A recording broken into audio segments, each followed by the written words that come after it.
प्रणाम सुंदर साथ जी। बोलो श्री प्राणनाथ प्यारे की जय। बोलो श्री सदगुरु महाराज जी की जय। बोलो श्री राम रतन महाराज जी की जय। साथ जी शोभा देखिए, कर कुर्बानी आत्म वार डारो नख सिखलो, ऊपर धाम धनी खसम, ऊपर धाम धनी खसम। कुर्बानी को नाम सुन मोमिन उलसत अंग, पीछे होते जो मोमिन, पीछे होते जो मोमिन, दौड़ लिया तिन संग, साथ जी शोभा देखिए, कर कुर्बानी आत्म, कर कुर्बानी आत्म, कर कुर्बानी आत्म। बोलो श्री प्राणनाथ प्यारे की जय। बोलो श्री सदगुरु महाराज जी की जय। बोलो श्री राम रतन महाराज जी की जय। प्रणाम सुंदर साथ जी। प्रणाम जी। आप सबके श्री चरणों में कोटान कोट प्रणाम जी। बस एक क्या ही। जो सुंदर साथ कैमरे ऑन कर सकते हैं वो ऑन कर लीजिए, जो नहीं कर सकते कोई बात नहीं, और हो सके तो म्यूट कर लीजिएगा। अब सुंदर साथ जी महाराज जी के हृदय में सदगुरु महाराज विराजमान थे, साक्षात उनकी बैठक थी। महाराज जी को तो परम धाम के सुखों से ही फुर्सत नहीं थी। जो वो मुख से बोल दिया करते थे वो पूरा हो जाया करता था, जो कह देते थे वो हो जाया करता था। दुख दर्द लोगों के दूर होने लगे थे। ये कृपा महाराज जी कहते हैं मेरी नहीं थी, मेरे सदगुरु महाराज की थी। क्यों? क्योंकि उनके हृदय में आखिरी छवि कौन थे? सदगुरु महाराज थे, और उनको उन्हीं पे ही ईमान था, उन्हीं से ही इश्क था, उन्हीं में ही वो साक्षात परमात्मा को देखते थे। अब सुंदर साथ जी महाराज जी ना तो कोई ऐसा काम करते थे जिससे कि उनके सदगुरु को दाग लगे या उनके गुरु को कोई कुछ कहे, ना किसी की बुराई सुनते थे, ना कोई ऐसा चमत्कार करते थे, ना किसी को छूछा करके ठीक कर देते थे। सब अपने अपने हिसाब से सतगुरु महाराज पे छोड़ दिया करते थे। अब महाराज जी कहते हैं कि मेरे को ये बाधा होने लगी थी। बाधा भी ये बेअंत थी कि कोई ना कोई आके मेरे सिर पे खड़ा रहता था। कोई तो सच में अपने दुखों के लिए आता था, तो कोई मेरा मखौल बनाने के लिए भी आता था, मेरा मजाक बनाने के लिए आता था, मेरा इम्तिहान लेने के लिए आता था।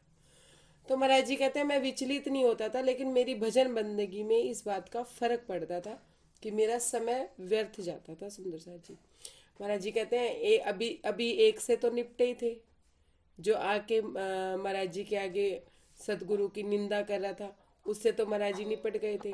अब एक दिन महाराज जी क्या कह रहे हैं, एक प्रसंग और बता रहे हैं सुंदर साथ जी। इसमें महाराज जी ये बताना चाहते हैं, जब हमें लगे कि राज्य हमारे साथ है, हमारा राज्य के साथ सानिध्य है, राज्य हमारे आसपास है, हमें जब राज्य की अनुभूति होने लगे, तो हमें राज्य से क्या डिमांड, ये नहीं करना चाहिए कि वो सुंदर साथ ऐसे कर रहे हैं, वो सुंदर साथ ऐसे कर रहे हैं। निंदा चुगली नहीं करनी चाहिए राज्य के सामने।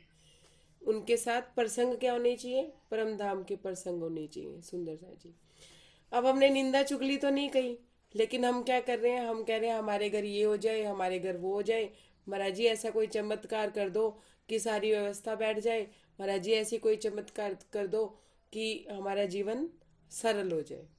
हम इस तरह की डिमांड महाराज जी से, अपने राज्य से, अपने सदगुरु से हम करते हैं। यही करते हैं ना, ज्यादा डिमांड तो हमारी भौतिकता की होती है शुरू शुरू में। तो हम क्या कहते हैं, बस कोई चमत्कार कर दीजिए, बस कोई ऐसा चमत्कार कर दीजिए। फिर चमत्कार क्या होते हैं वो देखिए, क्योंकि सदगुरु महाराज चमत्कार करने थोड़ी ना आते हैं, बाप बाप थोड़े ना बनाएंगे हम उनको। तांत्रिक बाबा थोड़ी ना बनाएंगे कि तंत्र विद्या की और काम चल गया। और महाराज जी क्या कहते हैं कि उससे तो भी मैं लिपटा ही था एक और आदम का। क्या कह रहे हैं? एक और, पेज नंबर 118। एक और आदम का एक दिन बोला आते ही हमसे, आज हमारी इच्छा है कुछ चमत्कार देखे तुमसे। महाराज जी कहते हैं कि एक और आदम का क्या कह रहा है कि आज मेरी इच्छा है कि आप कुछ चमत्कार दिखाओ। अब महाराज जी क्या कहते हैं, हमने कहा भाई हम साधु चमत्कार से क्या मतलब, प्रश्न आपका इतना असंगत और कुछ ही बेढंग। महाराज जी कहते हैं मैं साधु संत हूं, मैं कहाँ से चमत्कार दिखाऊंगा? बड़ी बड़ी उल्टी बात करे हो, साधुओं के पास आके चमत्कार की उम्मीद रखते हो? बेढंगी बात ना करो तुम, बेढंगी बातें करे हो। चमत्कार की यदि इच्छा है तो मैं कहता हूँ जाओ किसी तांत्रिक विद्या वाले के नजदीक चले जाओ। महाराज जी कहती मैंने उसको बोला कि जाओ, अगर तुम चमत्कार ही देखना चाहते तो किसी तांत्रिक के पास जाओ, किसी जादूगर के पास जाओ जो तुम्हें चमत्कार दिखाएगा, कबूतर को रुमाल बना देगा, रुमाल को कबूतर बना देगा। अब देखिए आगे क्या कहते हैं, या कुछ चमत्कार सियाने भी दिखला सकते हैं तुमको, ऐसी विद्याओं से कुछ भी मतलब नहीं भाई हमको। महाराज जी कहते हैं ये चमत्कार वाली जो विद्या है ना, इससे मुझे कोई मतलब नहीं है। तुम चमत्कार देखना चाहते हो तो जो सियाने सियाने तांत्रिक होते हैं या सियाने सियाने जादूगर होते हैं वो भी तुम्हें चमत्कार दिखा देंगे। चमत्कार दिखाने में क्या जा रहा है? ये तो छोटी मोटी बातें हैं, हमारी इन चीजों से कोई मतलब नहीं है, ना कोई सरोकार है, ना ही हमने ऐसी कोई विद्या ले रखी है। अब आगे वो व्यक्ति क्या कहते हैं सुनिए, बातें करते हो बड़ी बड़ी, चमत्कार के नाम सिर्फ, चमत्कार क्या और दिखावे, बिला वजह तेरे आकर। महाराज जी कहते हैं कि वह व्यक्ति क्या कहते हैं, जब महाराज जी ने उनको समझाया कि मैं कोई तांत्रिक नहीं हूँ, मैं कोई जादूगर नहीं हूँ जो तुम्हें मैं चमत्कार दिखाऊं, मैं ऐसी विद्या ही नहीं ली मैंने कि मैं चमत्कार वाली कोई बात आपको मिले।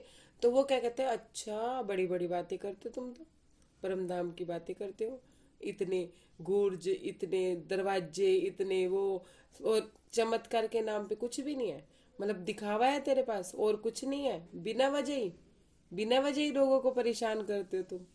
वो महाराज जी से कह रहे, दुनियादारों को बहकाना फुसलाना ही आता है, करामात पल्ले नहीं तेरे, फिर क्यों कहो क्यों, तुम्हें क्या आता है? महाराज जी को बोलते हैं वो कि दुनिया को सिर्फ बहकाना ही आता है, तुम्हें फुसलाना ही आता है, अपना अपने से चिपकाना ही आता है। करामात तो तेरे पल्ले, कोई चमत्कार तो तेरे पल्ले कुछ है नहीं कि हाँ भी कोई तू चमत्कार कर दे, किसी का कुछ वो कर दे, तो सिर्फ तेरे पास ढोंग है। महाराज जी को वो व्यक्ति ऐसे कहते हैं कि तेरे पास सिर्फ ढोंग है। मार दिया है तुम जैसों ने इस दुनिया का सत्यानाश, उस दिन तो कह सुनकर उसको हमने वहां से उठा दिया। महाराज जी कहते हैं, वो कहते हैं कि मार दिया तुम लोगों ने, तुम साधु संतों ने मार दिया लोगों को, दुनिया को बहला के फुसला के, तुम्हारे पास कुछ है ही नहीं, कुछ पल्ले है ही नहीं, तुम लोगों ने दुनिया का सत्यानाश कर रखा है, भगवान के नाम पे और धर्म के नाम पे अधर्म कर रखा है। सुंदर सा जी महाराज जी को उसने इतनी इतनी बातें कही। अब महाराज जी कहते हैं उस दिन तो मैंने इसको कह कू के वहां से उठा दिया। नंदराम उसका नाम था। क्या कहते हैं महाराज जी, नंदराम यहाँ मत भोंको, चलो उठो, भगा दिया। महाराज जी कहते हैं मैंने उसको जैसे तैसे ऐसे कहा, नंदराम यहाँ बैठ के मत भोंको, चलो यहाँ से निकलो, जाओ, सत्संग में आके ऐसी बातें करना अच्छी नहीं होती, और तुम ऐसी बातें कर रहे हो तुम्हें दिक्कत होगी, चलो यहाँ से। रुका ना लेकिन उसका आना, जब भी उसको वक्त मिला मगज मारने को बस हमसे नंदलाल ही आदम का। महाराज जी कहते हैं कि उस समय तो वो चला गया, लेकिन उसका आना नहीं रुका। जब उसको अपने काम धंधों से फुर्सत मिलती वो मुंह उठा के मेरे पास आ जाता और मेरा दिमाग खाता कि मुझे चमत्कार दिखाओ, और घंटों बकता रहता, घंटों बैठ के बेसर की बातें बोलता रहता। महाराज जी की सहनशीलता देखिए सुंदर साथ जी, महाराज जी कुछ भी कर सकते थे, कुछ भी कह देते हो जाना था, लेकिन महाराज जी की कितनी सहनशीलता थी कि महाराज जी उसको सहन कर रहे थे, घंटों उसकी बातें सुन रहे थे, उसकी बकवास सुन रहे थे। और जब भी उसको उसके पास जब समय होता ना माया के कामों से निकल के, तो वो महाराज जी के पास मत्था मारने आ जाता था, जैसे उसके पास कोई और काम ही नहीं था। बातें क्या करता था सुनो, बिना पैर सिर की बातों को घंटों बकता रहता था, जब आता तब चमत्कार की मांगे करता करता रहता था। जब आता बेसिर पैर की बातें करता था और हमेशा क्या कहता था, चमत्कार दिखा दो, चमत्कार दिखा दो। अच्छा जी, अब आगे क्या कहता है, हमने काफी रोज टलाया पर वह मान नहीं पाया, तो हमने मजबूर होकर एक दिन सतगुरु को बतलाया। महाराज जी कह रहे मैंने बहुत समझाया उसको, बहुत कहा, बहुत दिनों तक टाला, बहुत दिनों तक। सुंदर साथ जी महाराज जी कहते हैं फिर वो नहीं माना। मैंने मजबूर होकर एक दिन सतगुरु महाराज को ये बात बताई दी। नंदराम महाराज रोज दिख करता है हमको आकर, चमत्कार दिखला दो कोई कहता है आकर। महाराज जी ने अपने सतगुरु महाराज को बोला कि एक नंदराम का महाराज है। महाराज बोला, उसको व्यक्ति नहीं बोला, क्योंकि चमत्कार मांग रहा था ना वो। कहते कि मैंने बोला कि नंदराम महाराज है, वो रोज आके मुझे बड़े परेशान करते हैं और एक ही बात कहते हैं, चमत्कार दिखला दो, चमत्कार दिखला दो। रोज टालता रहता हूँ मैं पर बाज नहीं आता है, समझाता हूँ रोज उसे पर उसकी समझ में नहीं आता है। महाराज जी कहते हैं रोज टालता हूँ मैं उसे और रोज समझाता बुझाता हूँ कि भाई चमत्कार मेरे से नहीं दिखाए जाते, ना मैं चमत्कार वाली मेरी विद्या है, ना मैं कोई तांत्रिक हूँ, ना मैं कोई जादूगर हूँ, पर उसके पल्ले ये बात पड़ती नहीं है। अब महाराज जी आगे क्या कहते हैं, पेज नंबर 119। अब तो आज्ञा दो बतला दो गुरुदेव बोले सुनकर। महाराज जी कहते महाराज जी कहते अब आप आज्ञा दो कि क्या बोलूं मैं, क्या करूं। महाराज जी कहते महाराज जी दादा गुरु महाराज क्या कहते हैं, गुरु कहते गुरुदेव बोले, कल जब नंद नाम आवेगा तो यूं कहना समझा कर, परसों से दिख जावेगा बच्चा चमत्कार यूं कह देना। सतगुरु महाराज क्या कहते हैं कि कल जब वो आएगा ना नंदराम, उसको प्यार से बैठ के समझाना कि परसों से तेरे साथ चमत्कार होगा, तो चमत्कार देख लेना, इसमें कौन सी टेंशन है, हम चमत्कार दिखा देंगे। परसों से जी दिख जावेगा बच्चा चमत्कार यूं कह देना, मनोकामना पूरी होगी संदेशा यह दे देना। महाराज जी दादा गुरु महाराज कहते हैं कि ये संदेशा उसको दे देना मेरी तरफ से कि तेरी मनोकामना पूर्ण हो जाएगी, तुम्हें चमत्कार दिखेगा। चमत्कार ही तो देखना है, चमत्कार दिखेगा। अगले दिन जब वह आया हम बोले, भैया नंदराम चमत्कार देखोगे क्या, यूं ही बैठे उसकी टाल। महाराज जी कहते हैं अगले दिन जब आया तो उसने चमत्कार की बात नहीं की, तो मैंने उसको बोला, क्यों भैया नंदराम चमत्कार देखना चाहते हो या बात टाल दी, या मन से टल गई, मन से इच्छा खत्म हो गई। वो क्या कहता है नंदराम, यदि होता तो दिखला देते, तुमने नहीं कोई भी बल, हम बोले तो अच्छा कल को सावधान होकर रहना। नहीं सॉरी, नंदराम क्या बोला, बोला नंदराम बातें ही बातें हैं तुम पे केवल, यदि होता तो दिखला देते, तुम में नहीं कोई बल। नंदराम क्या कहता है, होता ना तुम्हारे पास चमत्कार, इतने दिनों से कह रहा हूं मैं, दिखला देते तुम, तुम्हारे पास कोई बल वल नहीं है, ऐसे ही मस्ती कर रहे हो तुम, ठीक है, मतलब तुम ऐसे ही मुझे परेशान कर रहे हो, तुम्हारे पास कोई दम खम नहीं है, तुमने क्या चमत्कार दिखाना है। तो महाराज जी क्या कहते हैं, हम बोले अच्छा कल को सावधान होकर रहना, चमत्कार आवेगा कल को साक्षात दर्शन करना। महाराज जी कहते हैं मैंने उसको बोला कोई बात नहीं, जो हो गया हो गया, कल तुम इंतजार करना, कल तुम्हें चमत्कार दिखेगा, तुम साक्षात दर्शन करना, किसके, चमत्कार के। अब अधीर होना मत भाई, यो मनोकामना पूर्ण होगी, प्रबल लाल साथी भाई सो कल अब कोई दूर नहीं। महाराज जी कहते हैं अब अधीर मत होना, अब परेशान भी मत होना, उत्सुकता भी मत करना अंदर की, हाँ भी मैंने अब जल्दी से जल्दी चमत्कार देखना ही है। अब तुम प्रबल रहना कि देखो, प्रबल लाल साथी भाई सो कल अब कोई दूर नहीं। महाराज जी कहते हैं अब कल दूर नहीं है, कल तेरे साथ चमत्कार होगा, तू साक्षात दर्शन कर लेना। चला गया नंदराम वहां से, जबी हमारी सुनकर बोल, उसने शायद सुन रखा था चमत्कार को कोई मखौल। महाराज जी कहते हैं नंदराम मेरी बात सुन के तो चला गया, लेकिन उसने ये समझ रखा था कि चमत्कार कोई मजाक है, कुछ भी, कुछ अच्छा ही होगा, चमत्कार होगा तो कुछ अच्छा ही होगा, या कुछ हमारा मन चाह होगा, जो हम चाहेंगे वही होगा। सुनते जाइएगा, ये बात बहुत जीवन में काम आती है। आगे क्या कह रहे हैं? कह रहे हैं कि उसने मजाक समझ रखा था चमत्कार को। अगले दिन नंदराम महाशय बैठे थे घर के अंदर, कमर लगी थी एक बीत से, गिरी एकदम ऊपर आकर। महाराज जी कहते हैं अपने आंगन की दीवार के साथ वो पीठ सटा के बैठा था, जैसे पूर्णिमा दीदी बैठे हैं अभी, ऐसे ही वो बैठा था। क्या हुआ? वो दीवार एकदम से उसके ऊपर आके गिर गई। अब सुनिए क्या हुआ। थी छोटी दीवार मगर काफी थी नंदलाल जी को, हड्डी पसली दरस्त हुई सब तोड़ फोड़ करके उनको। महाराज जी कहते हैं दीवार तो भले ही छोटी थी, लेकिन नंदराम के लिए तो काफी थी। उसी के ऊपर आके गिरी थी, हड्डी पसली उसकी टूट गई थी, मतलब हड्डियां थोड़ी कड़क कड़क हो गई थी। चारों ओर मचा ये बवाल। आवाज कट रही है आपकी। प्रणाम जी। महाराज जी कहते हैं कि दीवार तो छोटी थी लेकिन नंदराम के लिए तो काफी थी। पूर्णिमा दीदी ऑन कर लीजिए कैमरा, मैंने मजाक नहीं बनाया आपका, वैसे ही बोला था।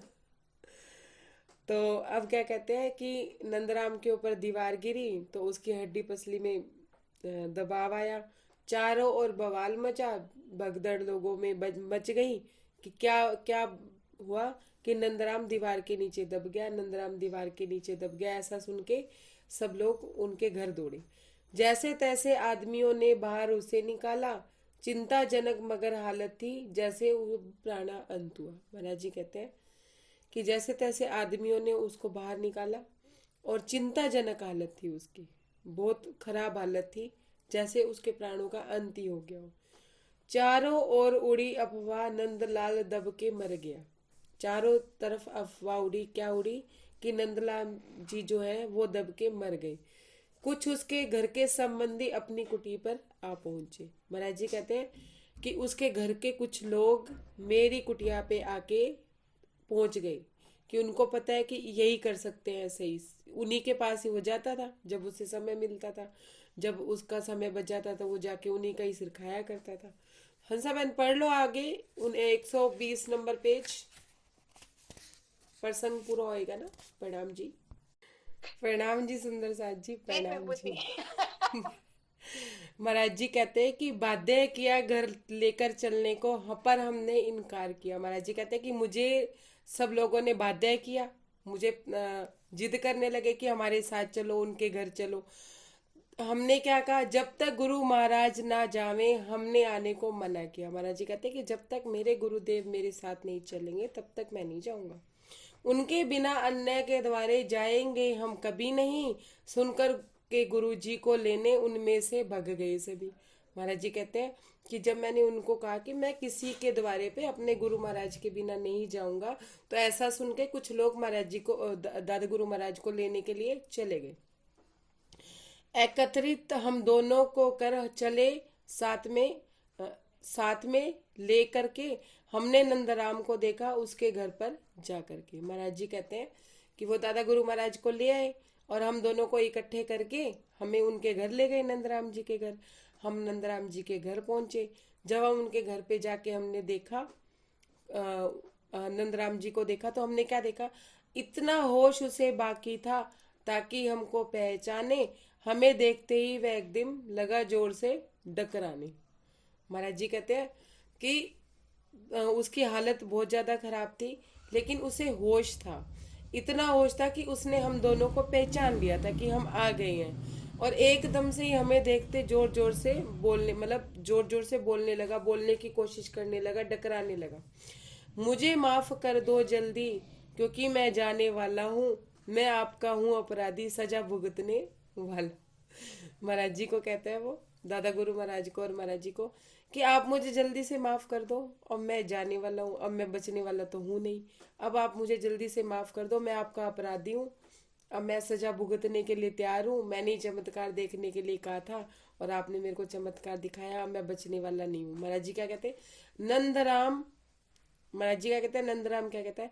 नंदराम नहीं, अब बचने का कृपा करो प्रभु, कृपा करो प्रभु कृपा करो, कह दो तो मैं माफ करते हैं, बस इतना एहसान करो। महाराज जी कहते हैं कि नंदराम कहता है कि अब मैं बचने वाला नहीं हूँ, बस आप मुझ पे इतनी कृपा करो कि मैंने मैंने आप लोगों को माफ कर दिया, मतलब आप लोग मुझे ऐसे कह दो कि मैंने तुम्हें माफ कर दिया, बस मेरे पे इतना एहसान करो, ये मेरे पे कृपा करो कि आपने मुझे माफ कर दिया।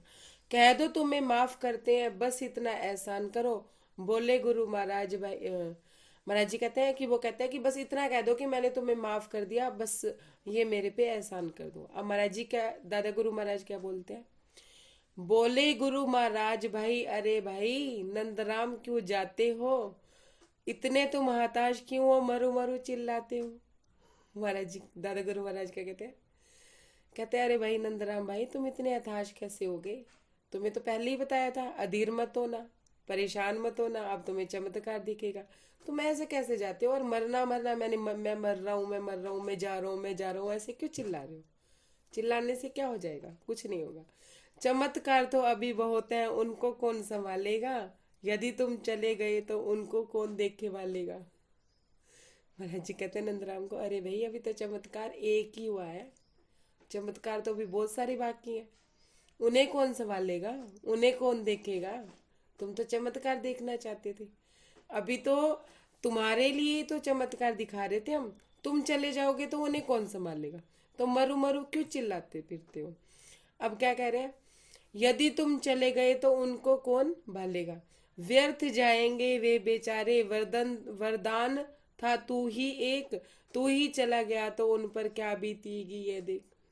सुंदर सा जी, दादा गुरु महाराज क्या कह रहे हैं कि चमत्कार तो क्या तुम, चमत्कार तो तुम्हारे लिए थे, वरदान तो तुमने मांगा था चमत्कार का, अब तुम चमत्कार देखना चाहते थे और तुम्हें ही चमत्कार देखने का वरदान था, तुम चले गए तो चमत्कारों का क्या होगा, उसे कौन देखेगा, तुम्हें तो देखने ही पड़ेंगे ना, क्योंकि तुमने वरदान में मांगे हैं चमत्कार, तो तुम देख के ही जाना। तू चला गया तो उन पर क्या बीतेगी, देख भाई क्या चमत्कारों पे क्या बीतेगी, अगर तू चला गया तो चमत्कारों पे क्या बीतेगी।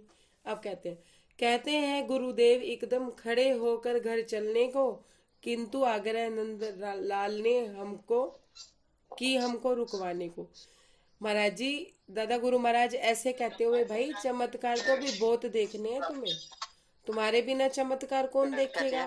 तुम म्यूट कर लीजिए सुंदर साथ जी, जो अनम्यूट है वो म्यूट कर लीजिए। महाराज जी कहते हैं कि तुम्हारे बिना चमत्कार कौन देखेगा। दादा गुरु महाराज ऐसा कहते हुए जब उठने लगे, उठ के घर जाने लगे, तो महाराज जी कहते हैं कि नंदराम ने हमें आग्रह करके हमें रोक लिया और हमें कहते हैं कि नहीं अभी मत जाइए, महाराज ठहरो बस अब तब तक। अब क्या कहते हैं महाराज जी कहते हैं कि दादा गुरु महाराज और हम दोनों ये कह के दादा गुरु महाराज उठने लगे, उनके पीछे पीछे मैं उठने लगा, तो नंदराम ने आज्ञा किया कि नहीं नहीं अभी नहीं जाना, अभी नहीं जाना। क्या कहते हैं नंदराम जी कि महाराज ठहरो तब तक जब तक निज प्राण अंत ना हो, यह शरीर विषयों का भगवान जब तक शांत ना हो। महाराज जी को कहते हैं वो कि नहीं नहीं आप ठहरो, आप मत जाओ। दादा गुरु महाराज को कहते हैं आप ठहरो, जब तक मेरे प्राणों का अंत ना हो जाए, जब तक मेरे प्राण निकल ना जाए, तब तक आप मेरे सामने रो। क्यों रो कि मेरा शरीर ये विषय वासनाओं से भरा है, मेरा मन अभी अस्थिर था और मैं आपसे ऐसी ऐसी इच्छाएं कर रहा था। मैं चाहता हूँ कि भगवान जब इसको शांत करे तो आप मेरे सामने हो सकता है मिले कुछ शांति, महात्माओं के होने पर अंतिम बार दर्शन कर लूंगा यहाँ आपके रहने पर। महाराज जी कहते हैं कि नंदराम कहता है कि जब तक मेरे प्राण ना निकल जाए तब तक आप मत जाओ, हो सकता है मेरा विषय वासनाओं का शरीर जब शांत हो तो आप लोगों के दर्शन करके, महात्माओं के दर्शन से शायद मैं आपके दर्शनों से मुझे शांति मिले और मुझे शायद निजगर मिले, मुझे मुक्ति मिले। ऐसा कह के महाराज जी उनको, नंदराम जी उनको रोक लेते हैं। किनको? दादा गुरु महाराज को और गुरु महाराज को। अब गुरु महाराज क्या कहते हैं, अभी ना मरने देंगे तुमको, बोले गुरु महाराज पुण्य। महाराज जी कहते हैं, दादा गुरु महाराज बोले अभी नहीं मरने देंगे हम तुम्हें, ऐसे कैसे मर जाओगे तुम, नहीं मरने देंगे। महाराज जी कहते हैं कि उन्होंने कहा कि मैं नहीं मरने दूंगा, दी विभूति अपने बटुए से गुरुदेव ने अंत। महाराज जी कहते हैं उन्होंने फिर अपना बटुआ निकाला, उसमें से विभूति निकाली, उसको फिर से चटा दी, फिर से स्पर्श कर दिया। तो क्या हुआ, अगली 2 लाइनें पढ़ देती हूँ, पेज नंबर 121। ठीक हुआ उसका शरीर तो पर बुद्धि पर असर हुआ, बुद्धि रहा करती बैकुंठ वासियों की सी 8 पहर। महाराज जी कहते शरीर तो उसका ठीक हो गया, लेकिन उसकी बुद्धि पे असर हो गया। तुरंत ठीक हो गया सुंदर सा जी, दादा गुरु महाराज के चटाने भर से ही, स्पर्श मात्र से ही उसका शरीर ठीक हो गया, लेकिन बुद्धि उसकी कहाँ रह गई, बैकुंठ वासियों में। ये अपने कल करेंगे। अब ये हम चलते हैं वापस से अपने 118 नंबर पेज पे। ठीक है, 118 नंबर पेज। सुंदर साथ जी, हृदय में विराजमानता राज्य की, झोपड़ी साफ सुथरी, झोपड़ी की लकड़ियां विसर्जित, सब कुछ करने के बाद हमने राज्य को अपने हृदय में विराजमान किया। पहले तो हम राज्य से शिकायत कर रहे हैं माया वालों की, राज्य मेरे साथ माया में ये होता है, राज्य मेरे साथ माया में ये होता है, मुझे ऐसे ये लोग परेशान करते हैं, मुझे वैसे वो लोग परेशान करते हैं। निंदा चुगली समझते जाइए। यही कहते हैं ना, जब बच्चा अभी अपनी माँ के पास जाता है तो इसी तरह की बातें करता है कि ये परेशान हो रही है, मुझे वो परेशान हो रही है। तो क्या समझाते हैं राज्य क्या समझाते हैं कि बेटा कोई तुम्हें तंग नहीं कर रहा, बाहर से तुम्हें कोई चोट नहीं पहुंचा रहा, कोई तुम्हें हथौड़ा लेके थोड़ी ना मार रहा है, कोई तुम्हें पत्थर लेके थोड़ी ना मार रहा है, रोज तुम्हारे ऊपर कोई मार पड़ रही है, नहीं पड़ रही है। तुम्हारे अंदर ही बैठा है वो जो तुम्हें मार रहा है, तुम्हारे घर का ही मेंबर है। कौन है, तुम्हारे घर का मेंबर, अंदर तुम्हारा मन तुम्हें बार बार चोट पहुंचा रहा है, बार बार परेशान कर रहा है, बार बार गिल्टी फील करा रहा है। उसने तो इतना कहा नहीं जितना तुम्हारे मन ने तुम्हें अंदर से मार दिया। सुंदर सा अपने मन को अंदर से चोट पहुंचानी बंद करनी है। तो क्या होगा, बाहर से कोई भी कितनी भी बुराई करे, कोई भी कितना हाथ रखे, कोई कितना भी कुछ करे, अंदर से मजबूत है। मैं क्या हूं मुझे पता है। क्या पता है, राजी सामने बैठे हैं, उनसे तुम दुल्हा मैं दुल्हनी और न जानो बात, मुझे और कुछ जानना ही नहीं। कोई मुझे क्या कह रहा है मुझे जानना ही नहीं है। किसी के लिए मैं अच्छी हूं मुझे जानना ही नहीं है, किसी के लिए मैं बुरी हूं मुझे जानना ही नहीं है। मुझे किसी से कोई मतलब ही नहीं है। क्या करना है, धनी के इश्क में तैरते हुए, पर कहाँ, पर किस में लगते हैं, इश्क में। कहते हैं ना, जो अपने प्रेतम के प्रेम में होती है, या नया नवेला शादी का जोड़ा देख लीजिए, या प्रेमी प्रेमिका देख लीजिए, वो अपनी एक मस्ती में अपनी अलग ही धुन में होते हैं, अलग ही रौनक होती है उनके चेहरे पे, होती है ना। इस भव सागर में ये क्या है, ये भव सागर है। इस भव सागर में हम तैर कैसे सकते हैं, धनी के इश्क में। नदी वही है, कल परसों स्टोरी सुनाई थी, वो स्टोरी अब ये सारी स्टोरी अब सुंदर सा जी मैं कहा थी कि हम हमारे हृदय में विराजमान राज्य से हम इसकी शिकायत कर रहे हैं, उसकी शिकायत कर रहे हैं। सब करने के बाद महाराज जी हमें ये समझाते हैं, राज्य हमें ये कहते हैं, मैं तेरे हृदय में बैठा हूँ, तुझे किस बात की ठेस है। मैं बड़ा थम्बू, मैं अंदर से मैंने तुझे संभाल रखा है। अंदर से फिर माया का कोई दुख आता है तो हमें अंदर से राज्य कहते हैं कुछ नहीं होगा, मैं हूँ तेरे साथ, ऑल इज वेल, सब ठीक रहेगा। मतलब अंदर से अपने आप को चोट देनी बंद करनी है। जो स्टोरी परसों सुनाई थी कि नदी में उस महात्मा ने उस व्यक्ति को धक्का दिया था, तो वो चिल्ला रहा था, चीख रहा था, क्यों, क्योंकि उसको तैरना नहीं आता था, उसको उन परिस्थितियों को हैंडल करना नहीं आता था, क्योंकि वो राई का पहाड़ बना देता था। अब छोटे से राई को सोच सोच के, मतलब छोटी सी समस्या को हमने सोच सोच के बड़ा पहाड़ बना दिया, और उसी पहाड़ को देख के हम खुद ही डर रहे। हालांकि डर कुछ भी नहीं है, कुछ भी नहीं होगा। एक रास्ता बंद होगा 10 खुल जाएंगे।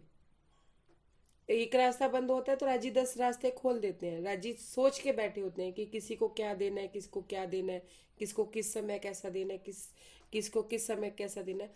लेकिन हमारा क्या होता है, समर्पण नहीं होता है।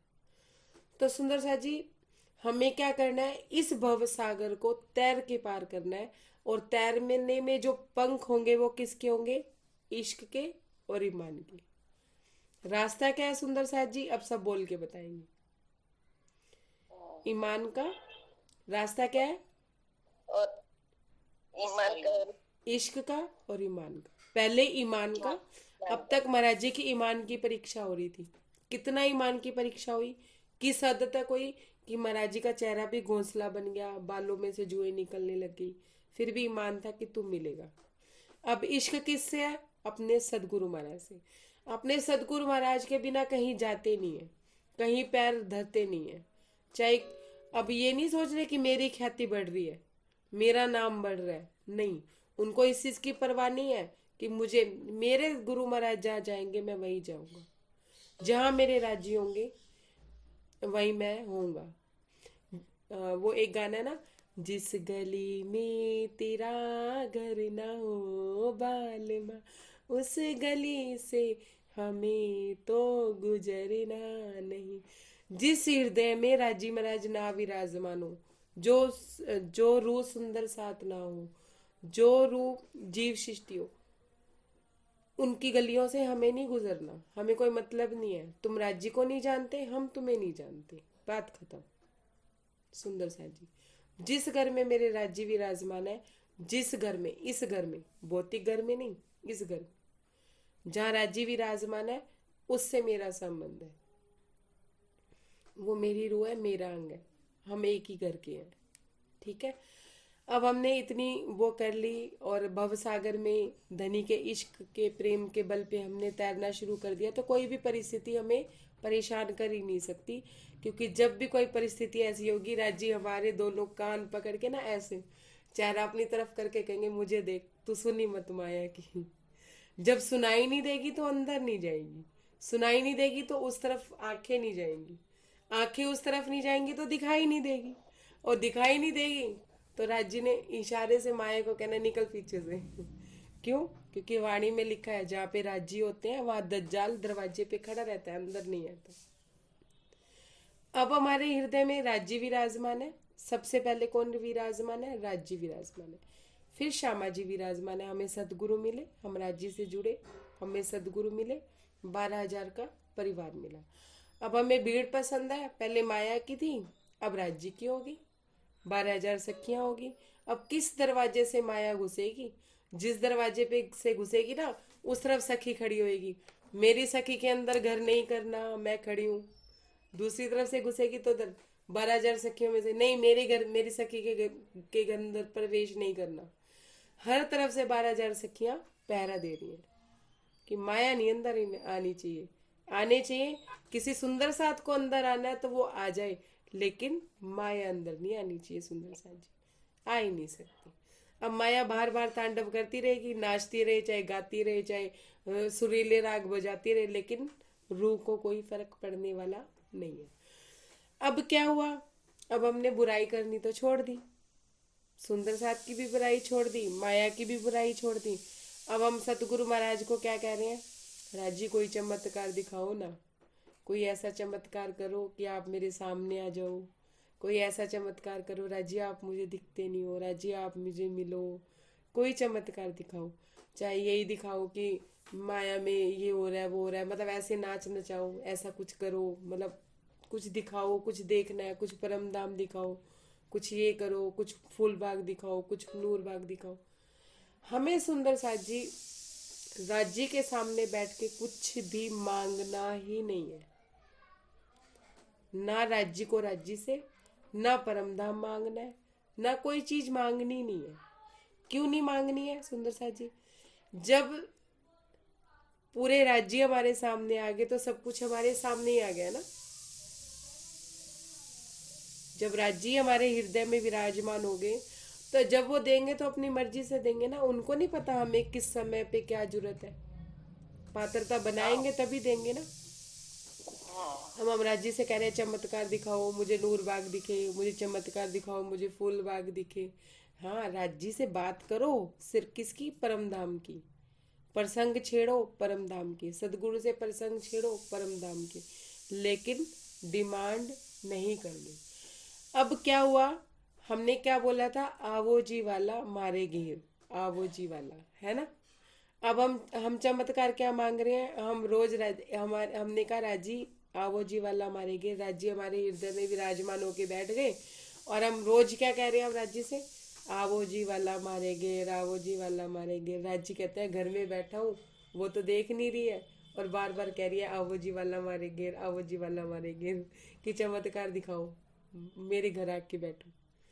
ये तो वैसे ही हुआ ना कि स्नेहा दीदी, हरीश भाई मेरे घर आके बैठे और मैं फोन पे यही कह रही हूँ आप मेरे घर आ जाओ, आप मेरे घर आ जाओ। मैं देख ही नहीं रही हूँ अपने घर में कि वो आके बैठे हैं। दुकान पे बैठी हूँ और मैं कह रही हूँ हरीश भाई घर पहुंचो, स्नेहा दीदी को साथ लेके पहुंचो, या सुंदर साथ जी मेरे घर पहुंचो। मतलब देखना नहीं है अपने घर में जाके कि वो घर में बैठे हैं, मुझे उनकी आवभगत करनी है। लेकिन रोज मैं फोन कर करके यही कह रही हूँ कि नहीं वो घर में नहीं है, आप आ जाओ। सुंदर सा जी, बात गहरी है, जरा ध्यान से समझिएगा। हम रोज क्या कर रहे हैं, राजी आप मिल जाओ, राजी आ जाओ, राजी आप मुझसे मिलने आ जाओ, मुझ में क्या कमी है आप पूरी करो, आप मुझसे मिलने आ जाओ। राजी कहते तेरे घर में तो घुस के बैठा हूँ, जिद करके बैठा हूँ, तो रोज बुला रही है फिर भी मैं जिद करके बैठा हूँ। भाई आ तो गया हूँ, देख तो सही, अपने घर में तो झांक नहीं रही है, बस जबान से बोली जा रही है आ जाओ आ जाओ आ जाओ। समझ रहे हैं बात को? बात समझ आ रही है? अगर किसी हाँ जी। सुंदर साथ को ये बात ना समझ आ रही हो तो वो प्रश्न कर सकता है इस बात में, क्योंकि बात समझने वाली है, तो बात को समझिए। कोई भी अगर प्रश्न पूछना चाहे इस बात पे तो वो पूछ सकते। सुनील। हाँ जी। तो हाँ ये जी। आओ जी वाला हमें फिर बोलना नहीं है क्या, वाला जी को बुलाना नहीं है, क्या करना है? जब अगर मैंने ये नहीं कहा कि नहीं बोलना है, जब तक बोलो जब तक वाला जी घर पे नहीं आ जाते, यहाँ नहीं आ जाते। जब यहाँ दिखने लगे, अंदर अपने अंदर जाके कहिए ना, अपने हृदय में जाके, अपनी झोपड़ी की साफ सफाई करके, सेजा बिछा के फिर राज्य को कहिए आवो जी वाला हमारे गिर। अगर अपने हृदय में राज्य की स्थापना नहीं महसूस होती, हृदय में राज्य नहीं दिखते, अपने सदगुरु का स्वरूप खड़ा नहीं होता, तो फिर आवो जी वाला बोलिए, रोज बोलिए। समझ रहे हैं आप? और अगर हाँ आ जी, गए हाँ हैं जी। हृदय में, अगर आ गए हैं हृदय में, तो चितवन में उनके साथ बातें कीजिए, चितवन में उनके साथ बैठिए, चितवन में उनके साथ हास विलास कीजिए, परम धाम की बातें कीजिए। शरीयत ही करते रहेंगे, हकीकत में नहीं आएंगे। शरीयत से हकीकत का रास्ता बता रही हूँ। जिनका प्रश्न था वो एक बार सामने आ जाए, कैमरा भी ऑन कर लीजिए। सुनीता दीदी का ही था ना? हाँ जी, हाँ जी। अगर हृदय में विराजमानता नहीं है, फिर तो हाँ रोज जी। राज्य को कहिए आवो जी वाला मारेगे। सिर्फ आरतियां उतार के नहीं, चितवन में कहिए कि राजी आ जाइए, आपके लिए हृदय तैयार है, साफ है, सुथरा है। अब जब शरीयत कर ली, इतने सालों से कर रहे हैं, हकीकत में तो आइए ना, कि हकीकत में राजी सामने बैठे हैं। हकीकत में फिर हाँ उनको जी। सामने चितवन में लेके उनके साथ उस तरह का विहार कीजिए। या सिर्फ शरीयत में ही काम चलाएंगे हम, शरीर को ही लगाते रहेंगे, चितवन नहीं लगाएंगे? चितवन लगानी है सुंदर साथ जी। जी हमारे समझ यहाँ गई दीदी। चितवनी वाली सेवा पूजा का ज्यादा महत्व है या शरीयत वाली का? किसी समय में हमारा शरीर शीतल हो जाएगा, हमारा शरीर नहीं चलेगा, हमसे सुबह नहीं उठा जाएगा। होगा या नहीं होगा मुझे नहीं पता, लेकिन ऐसे कहते हैं ना बुढ़ापे में हो नहीं पाता है, दिक्कत होती है, ये होता है। तो हम चितवन में तो राज्य से कभी भी मिल सकते हैं ना। शरीर मायने नहीं रखता, हमें विधेयी होना है। मतलब अपने शरीर से जुड़े नहीं रहना है, हमें शरीर से हटके आत्मा के बारे में सोचना है। जो परम तत्व है उसको पाना है, उसके बारे में देखना है, पर आत्म को देखना है। हमें इस शरीर को थोड़ी ना देखना है, शरीर थोड़ी ना, हम इस शरीर से हटना है। समझे मेरी बात सुनीता दीदी? हाँ जी ठीक है दीदी। हाँ आप जी ठीक। सतविंदर साथ को समझ आ गई बात कि अब हमने आवोजी वाला हमने इतने सालों से बोला है, अब अपने हृदय में जाके देखना है कि हमारे हृदय में अभी इतनी गंदगी है कि आवोजी वाला जी आके बैठ नहीं सकते। तो उस लकड़ियों को विसर्जित करना है, उस मतलब अपने हृदय को निर्मल करना है, स्वच्छ करना है, साफ सुथरा करना है। हम किसी के बारे में गलत सोच रहे हैं, मैं एग्जाम्पल देती हूँ कि कोई हमारे साथ गलत कर रहा है, हम भी उसके बारे में गलत सोच रहे हैं, तो क्या कर रहे हैं, हम अपना मन गंदा कर रहे हैं। होना वही है जो होना ही है, होगा वही, जो वो कर रहा है वो भुगतेगा, हम थोड़ी ना भुगतेंगे। लेकिन हमने अपना मन मैला कर लिया उसके बारे में सोच सोच के। हम राज्य को नहीं सोच रहे हैं, हम उसको सोच रहे हैं। मतलब अपने हृदय हृदय पे जो स्थान दिया है वो राज्य को ना दे के हमने उस व्यक्ति को दे दिया। तो हमें ऐसा नहीं करना सुंदर साथ जी। अब नंदराम जी कहते हैं कि मुझे चमत्कार दिखाइए। अब जिसने राजी के चमत्कार देखने हो, अब जो रूह कह दे कि हाँ मैं राजी अपने लायक बना लीजिए, वो तो फिर अमित भैया ने इस बैठक में सारा क्लियर ही कर दिया था ना कि सगे संबंधी दूर हो जाएंगे, ये हो जाएगा बिजनेस एक बारगी के लिए सब कुछ उथल पुथल होगी। अब एक सुंदर साथ का प्रश्न भी था कि वो ये कहते हैं कि मेरा मन टिकता नहीं है, मैं कितना भी अपने आप को समझाने की कोशिश करूं मेरा मन स्थिर नहीं रहता है। स्थिर मैं बस 1-2 घंटे के लिए पॉजिटिव रहती हूँ, उसके बाद फिर मेरे हृदय में नेगेटिविटी आ जाती है। सुंदर साथ जी राजी कहती है कि मैं राजी को पाना चाहती हूँ और मैं किसी से ज़्यादा संबंध नहीं रखना चाहती हूँ। अपने पति के लिए वो परेशान रहती हैं कि मेरा पति मुझे समय नहीं देता है, मेरा पति मेरे पास टाइम नहीं बिताता है, मेरे को अकेलापन लगता है। सुंदर साथ जी जो सुंदर साथ अकेले हैं या उन्हें माया में राजी ने अकेला किया है, ये खुद अकेले नहीं है, राजी उनको वो समय दे रहे हैं कि वो उनके साथ बिताएं समय, और उनको अकेलापन लग रहा है और राजी का सानिध्य नहीं लग रहा है, तो समझिए उनके ऊपर राजी की मेहर नहीं है।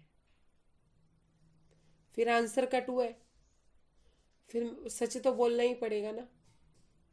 अगर वो ये समझे कि उन्हें अकेलापन सता रहा है, जो रूह अकेली होती है और उसको घर में एकांत मिलता है तो वो नाचती है, उसको तो प्रसाद बांटना चाहिए अपने हृदय में कि मुझे राज्य के साथ अकेलापन मिला है, क्योंकि ये माया इतनी बलवान है, सब कुछ देगी रूह को, सब कुछ देगी, भीड़ दे देगी, रिश्ते इतने दे देगी, इतनी समस्याएं भी दे देगी, इतनी खुशियां भी दे देगी, इतने प्रॉब्लम्स भी दे देगी, इतना धन भी दे देगी, लेकिन रूह को एकांत नहीं देगी, रूह को अकेलापन बिल्कुल नहीं देगी, बिल्कुल एकांत नहीं देगी। इतनी माया बलवान है, आप समझिए। और जिस रूह को एकांत मिल रहा है, जिस रूह को अकेलापन मिल रहा है और वो अपने आप में अकेलापन महसूस कर रही है, राज्य का सानिध्य महसूस नहीं कर रही है, तो इसका मतलब राज्य की मेहर नहीं है उस पर। ये प्रश्न था एक सुंदर साथ का। तो सुंदर साथ जी हमारे जीवन में चमत्कार क्या है? हमारे जीवन में चमत्कार ये है कि हमारे वो सगे संबंधी जो राज्य से जुड़े नहीं है, वो दोस्त वो रिश्तेदार हमसे दूर हो गए, ये चमत्कार है। ये राज्य ने हमारे ऊपर मेहर करी है, ये उनका चमत्कार है। हमारे बिजनेस में हम पहले ज्यादा काम करते थे, ज्यादा मेहनत करते थे और फल हमें कम मिलता था, अब हम कम मेहनत करते हैं और फल ज्यादा मिलता है, ये चमत्कार है। पहले हमारा बिजनेस इतना था, अब इतना रह गया, ये चमत्कार है। पहले हम इतनी मेहनत करते थे, अब इतनी ही करते हैं, ये चमत्कार है। माया हावी नहीं होती है, माया के दुख दर्द एक पल के लिए लगते हैं, अगले पल छू हो जाते हैं, ये चमत्कार है। सुंदर सा जी आसपास भीड़ नहीं है, ये चमत्कार है। किसी के साथ मन लगता नहीं है, ये चमत्कार है। किसी पे भरोसा होता ही नहीं है, ये चमत्कार है। किसी से उम्मीद होती नहीं है, उम्मीद भी नहीं होती है, ये चमत्कार है। ये भी उम्मीद नहीं है कि मेरा पति मुझे संभालेगा, एक मिनट तुलसा दीदी, मेरा पति मुझे संभालेगा, मेरा भरतार पति, अंदर से अंदर आवाज आ रही है मेरा भरतार पति बैठा है, ये नहीं संभालेगा तो वो संभालेगा, ये चमत्कार है। मेरे पास 12,000 का परिवार है और मुझे दिख रहा है, ये चमत्कार है। वो 12,000 का परिवार निस्वार्थ निर्विकार मेरे से जुड़ा है, ये चमत्कार है। हमारे जीवन में ये चमत्कार है सुंदर साथ जी।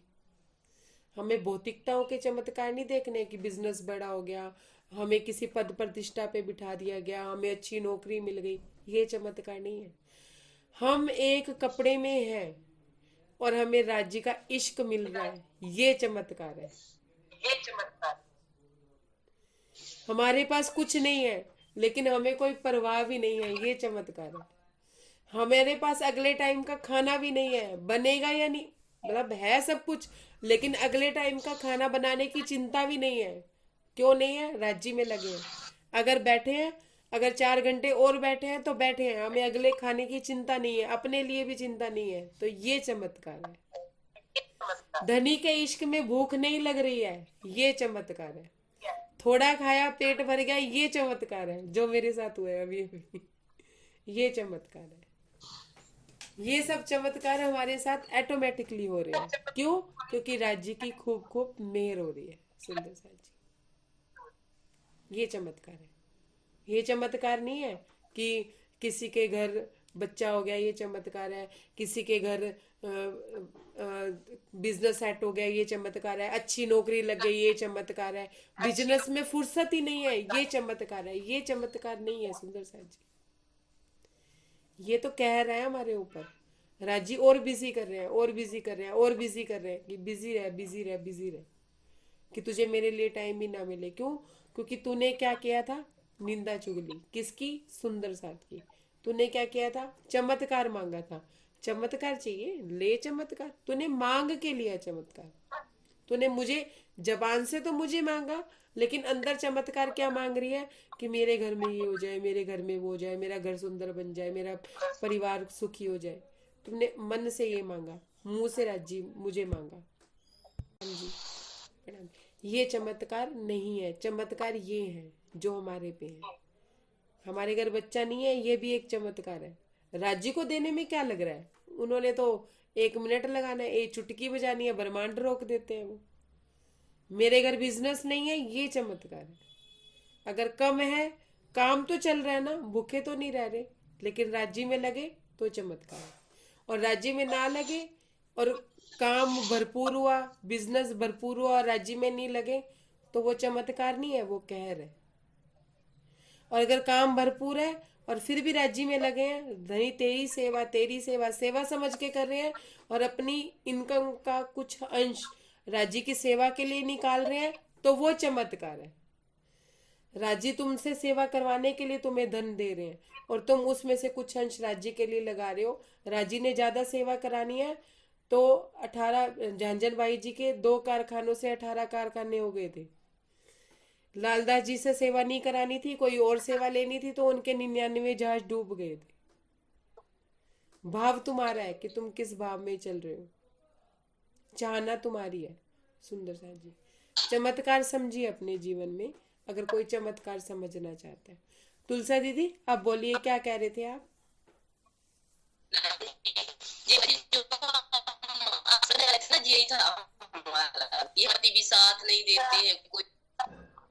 हाँ, और घर में मतलब जो है साहब ने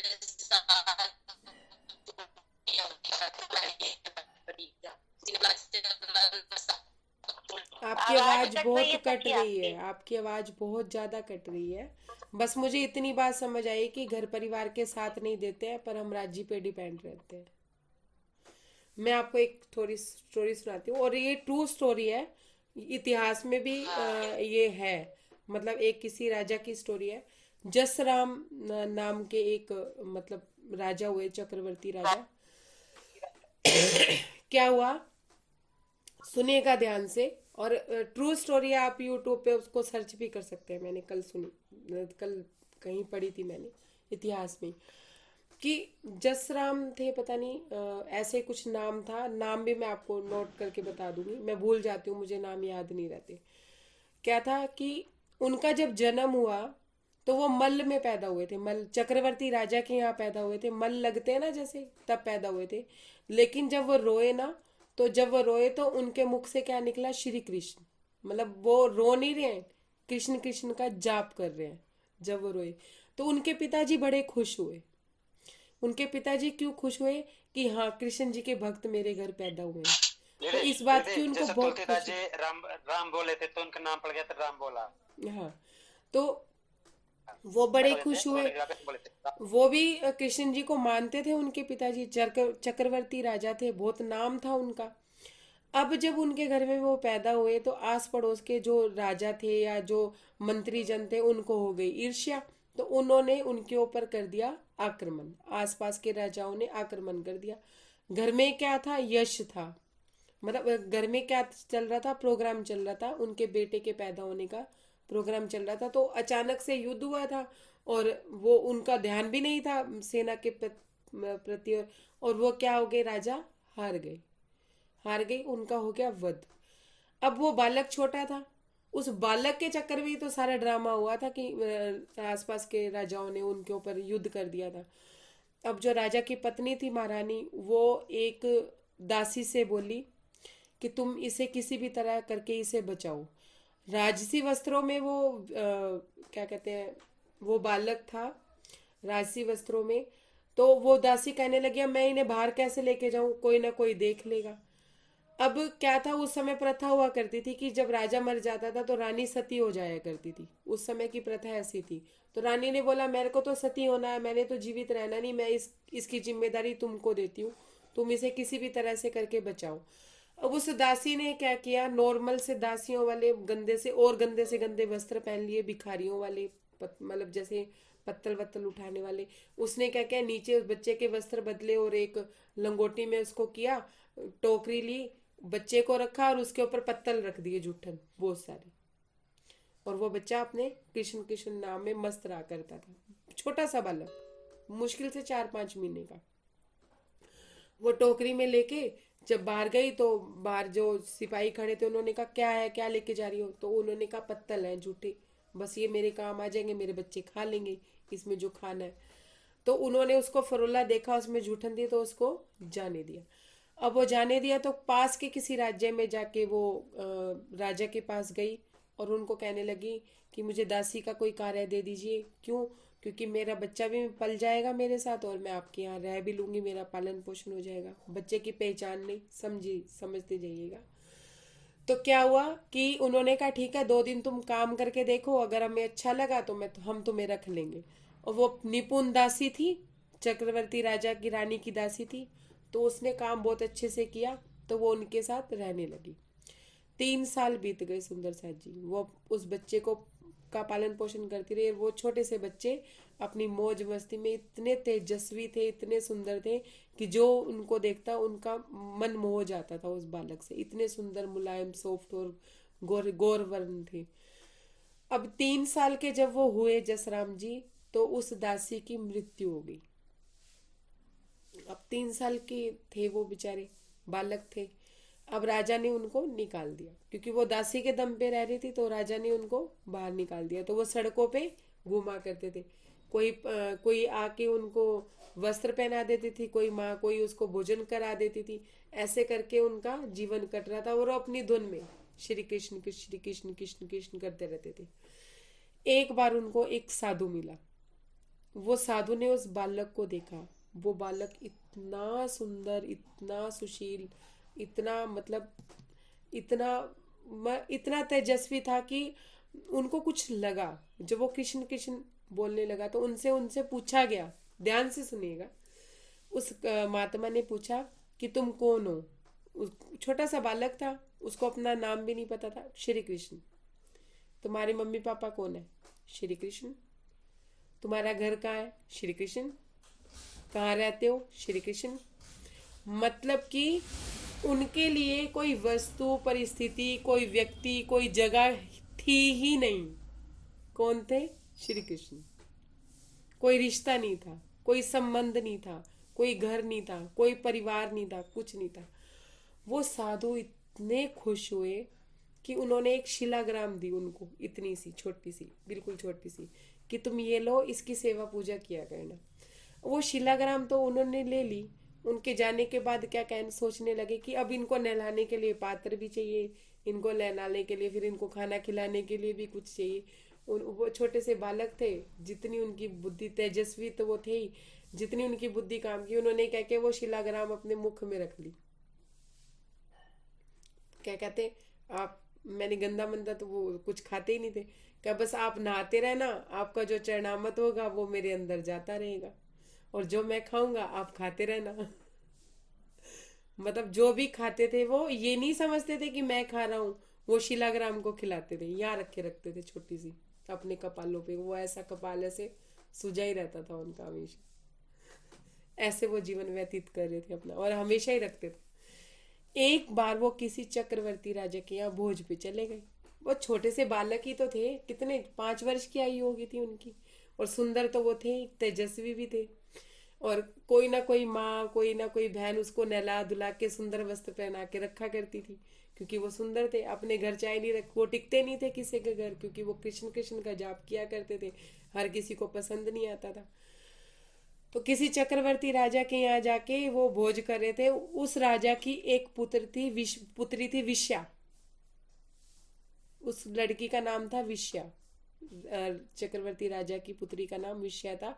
उसके जन्मदिन का भोज था, और वो भी लगभग 4-5 वर्ष की आयु थी उसकी भी। तो उसके जन्मदिन पे भोज था, वो खाना खाने वहां गए, पंगत में बैठे थे। तो राजा ने ना अपने गुरु से पूछा, मतलब अपने जो सन्यासी थे वहां पे जो आए हुए थे, उन ज्योतिष से पूछा कि बताइए, मेरी जो कन्या है उसका नाम विषय आपने ही रखा है, और इसको वर कैसा मिलेगा, भी इसका भविष्य कैसा होगा। अब वो जो उन वहाँ के जो गुरु थे, कुल गुरु जो भी थे, उन्होंने उसकी कुंडली वगैरह देखी, और उनका ध्यान चला गया जसराम जी पे, वो जो लड़का वहां पे खाना खा रहा था पत्तल में। तो उन्होंने दूरदर्शिता से देखा कि इसका वर तो ये है, देख लिया। उन्होंने क्या कह दिया चक्रवर्ती राजा से कि इसका वर ये है। अब उनको तो टेंशन हो गई कि ये भिखमंगा, ये मांगता फिरता है जो, वो मेरी बेटी का वर। और उनका एक पुत्र भी था मदन, मतलब राजा का। तो अब क्या हुआ, समझिएगा बात को। अब राजा को हो गई चिंता। उन्होंने कहा सिपाहियों को, ये वाले इस पे नजर रखना जरा। जब गुरु चले गए, सब हो गया। अब गुरुओं की कही हुई भविष्यवाणी तो झूठ हो नहीं सकती, ये तो पक्की बात थी कि वो होगा ही होगा। उन्होंने कहा इस बालक को उठाओ और इसको जाके कहीं मार दो, ना होगा बांस, ना बजेगी बांसुरी। अब क्या हुआ, जल्लादों को ये काम दे दिया। सिपाहियों ने तो मना कर दिया, क्योंकि इतना तेज था उनमें, इतना प्रभाव था कि जो भी उनके आरे में आता था वो सॉफ्ट दिल हो जाता था, उसका दिल नरम हो जाता था। संतों का प्रभाव होता है ना, संतों के पास जाके कोई बैठता है तो उनका दिल नरम हो जाता है। अब जल्लादों को उन्होंने ये कहा कि जाओ इसे जंगल में ले जाओ और इसको मार दो। वो उसको जंगल में ले गए जल्लाद। बालक इतना सॉफ्ट, उन्होंने हाथ में उठाया, बालक रूही जैसा। जल्लादों के हृदय में तो करुणा आ गई, प्रेम आ गया। वो 3 दिन उस जंगल में लेके उस बालक को लेके बैठे रहे, लेकिन किसी की हिम्मत नहीं हुई। दो जल्लाद गए, दोनों में से किसी की हिम्मत नहीं हुई मारने की उसको। अब राजा ने क्या हुक्म दिया था कि कोई भी इसका अंग काट के मेरे पास ले आना, मुझे ये यकीन दिलाने के लिए कि ये मर गया है। जो नहीं लाएगा तो मैं उसे मार दूंगा। अब जल्लाद 3 दिन तक तो बैठे रहे। तो फिर एक जल्लाद ने कहा, यार अपना तो काम ही यही है, बिजनेस है अपना मारना। अब राजा ने हुक्म दिया तो मार देते हैं। फिर जैसे ही उसने कटार उठाई उसको मारने के लिए, तो उसने दूसरे जल्लाद ने कहा, 1 मिनट का रुक, पहले इसकी इच्छा पूछ लेते हैं, इसकी इच्छा क्या है। तो उस जल्लाद ने ना उस बालक को बोला कि हम तुम्हें मारने के लिए यहाँ लाए हैं, 3 दिन से हमने तुम्हें यहाँ रखा हुआ है, हम तुम्हें मार नहीं पा रहे, लेकिन अब आप अपने हुक्म का पालन, अपने बिजनेस का पालन कर रहे हैं, अब हम तुम्हें मारेंगे। अगर तुम्हारी कोई अंतिम इच्छा हो, तुम्हारी कोई समस्या, कोई बात हो, तुम जो चाहते हो वो बता दो, वो हम चीज तुझे ला के दे देंगे, हम तेरे लिए इतना ही कर सकते हैं। तो उसने कहा, तुमने मुझे मारना है, कोई बात नहीं, मुझे सिर्फ 5 मिनट का समय दे दो। उन्होंने वो शिलाग्राम निकाली अपने कपाल में से, उसको साफ किया और अपने आंसुओं से धो दिया। इतने आंसू भाई कि अब मैं आपके पास आ रहा हूँ, अब आप मुझे अपने चरणों में स्थान दीजिए, मेरी जीवन लीला अब समाप्त होने वाली है, ये लोग कह रहे हैं। बालक थे, छोटे से बालक थे। जब वो रो रहे थे तो वो शिलाग्राम पूरी धुल गई, छोटी सी शिला, मतलब छोटे से कन्हैया थे। अब वो जब धुल गई तो ऐसे करके बैठे हैं और इशारा कर रहे हैं उनको कि काट दो गर्दन मेरी, और खुद आंखें बंद कर ली, ध्यान में मगन। अब वो कटार फिर उन्होंने कटार उठाई, यहाँ आके कटार फिर रोक दी। तो फिर वो कहने लगा जल्लाद, मैं नहीं मार सकता इनको, अब चाहे राजा इसके बदले में हमें ही मार दे, मैं नहीं मार सकता, मेरे में इतनी हिम्मत नहीं है, मेरे में इतनी पावर नहीं है कि मैं इस भगवान के भक्त को मार सकूं। अब सुनिए, अब ये लोग रास्ता निकालने लगे, दोनों दज्जाल जो थे वो दोनों मिलके रास्ता निकालने लगे कि कोई ना कोई ऐसा समाधान करते हैं कि इस बालक की मृत्यु ना हो और राजा तक भी कोई पहुंच जाए। उन्होंने ऊपर से लेके नीचे तक उसको देखा अच्छे से, तो उसके पैर की उंगली में 6 उंगलियां दी। 6 उंगलियों में से उन्होंने एक उंगली उसकी काट ली और राजा को जाके दिखा दी कि हमने मार दिया उसको। राजा को तसल्ली हो गई और वो मरा नहीं था, खून बह रहा था, खून बह रहा था। वो बालक था, वो छोड़ के चले गए थे। लेकिन क्या हुआ कि उसके आसपास सारे मृग मतलब हिरन और हिरनियों ने घेरा बना लिया। और एक पक्षी होता है टेटेरी पक्षी कहते हैं, कि कहते हैं वो अपने पंख जिसके ऊपर फैला देता है वो चक्रवर्ती राजा बन जाता है, उसे मतलब बहुत यश मिलता है। वो पक्षी सारे उसको पर आके वो करने लगे, छाया करने लगे, क्योंकि बारिश होनी शुरू हो गई थी, घाव ना गहरा हो जाए, इस वजह से सब उनकी प्रकृति भी उनका मान करने लगी, उनका मतलब परमात्मा की तरफ से उनको ये फल मिला। तो एक राजा वहां से जा रहा था अपनी सेना के साथ कर देने। किसको कर देने? उसी राजा को कर देने जिस राजा ने उनको मारने के लिए भेजा था, जल्लाद। वो कर देने जा रहा था, तो रास्ते में उसने क्या देखा कि बहुत सारे मृग मतलब बहुत सारे हिरन हिरनियां किसी को घेर के बैठे हैं और पक्षी उसके ऊपर पंख करके बैठे हैं। क्या इतना भीड़ क्यों लगी हुई है? तो वो राजा गया, फटाफट उसने देखा कि एक भक्त बैठा है राजा का, और उस राजा के ना कोई पुत्र नहीं था, पुत्र विहीन था, ना उसकी कोई पुत्री थी। जब उसने उस बच्चे को देखा तो उस बच्चे को गोद में उठा लिया। 5 साल के वो बच्चे थे। उन्होंने कहा ये तो परमात्मा की तरफ से मेरे के लिए कोई वरदान है, जो मुझे इतना सुंदर पुत्र मिला है और इतनी सुंदर उसकी आभा है, ये तो राजा बनने लायक ही है, मेरा युवराज बनने लायक ही है।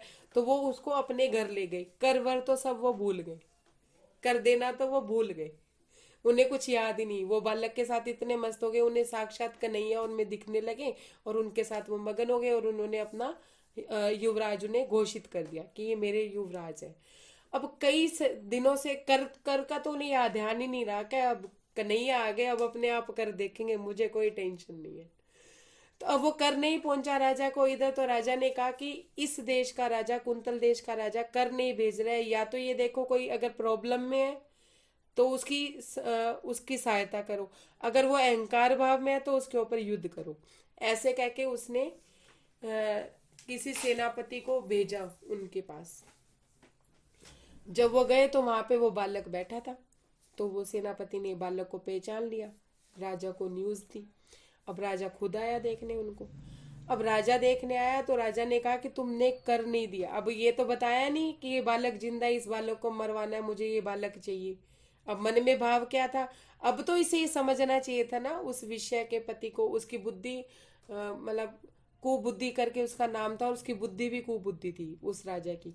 उसको ये समझना चाहिए था अब तो ये युवराज बन गया, आगे राजा बनेगा, इधर का राज्य भी उसका, उधर का राज्य भी उसका। अब तो ये भिखमंगा नहीं रहा, किसी राज्य का युवराज है। लेकिन नहीं, सुंदर सा जी उसकी बुद्धि कुबुद्धि ही रही। उसने क्या किया? कर के बदले उसको मांग लिया।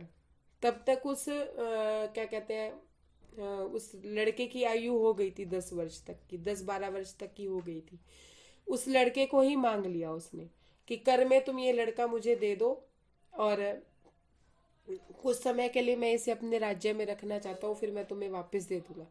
तो राजा को क्या लगा, जिसने उसको अपना बेटा घोषित किया था, उसको लगा शायद ये इसकी तेजस्वी पने से वो खुश है, या उसकी भक्ति से खुश है।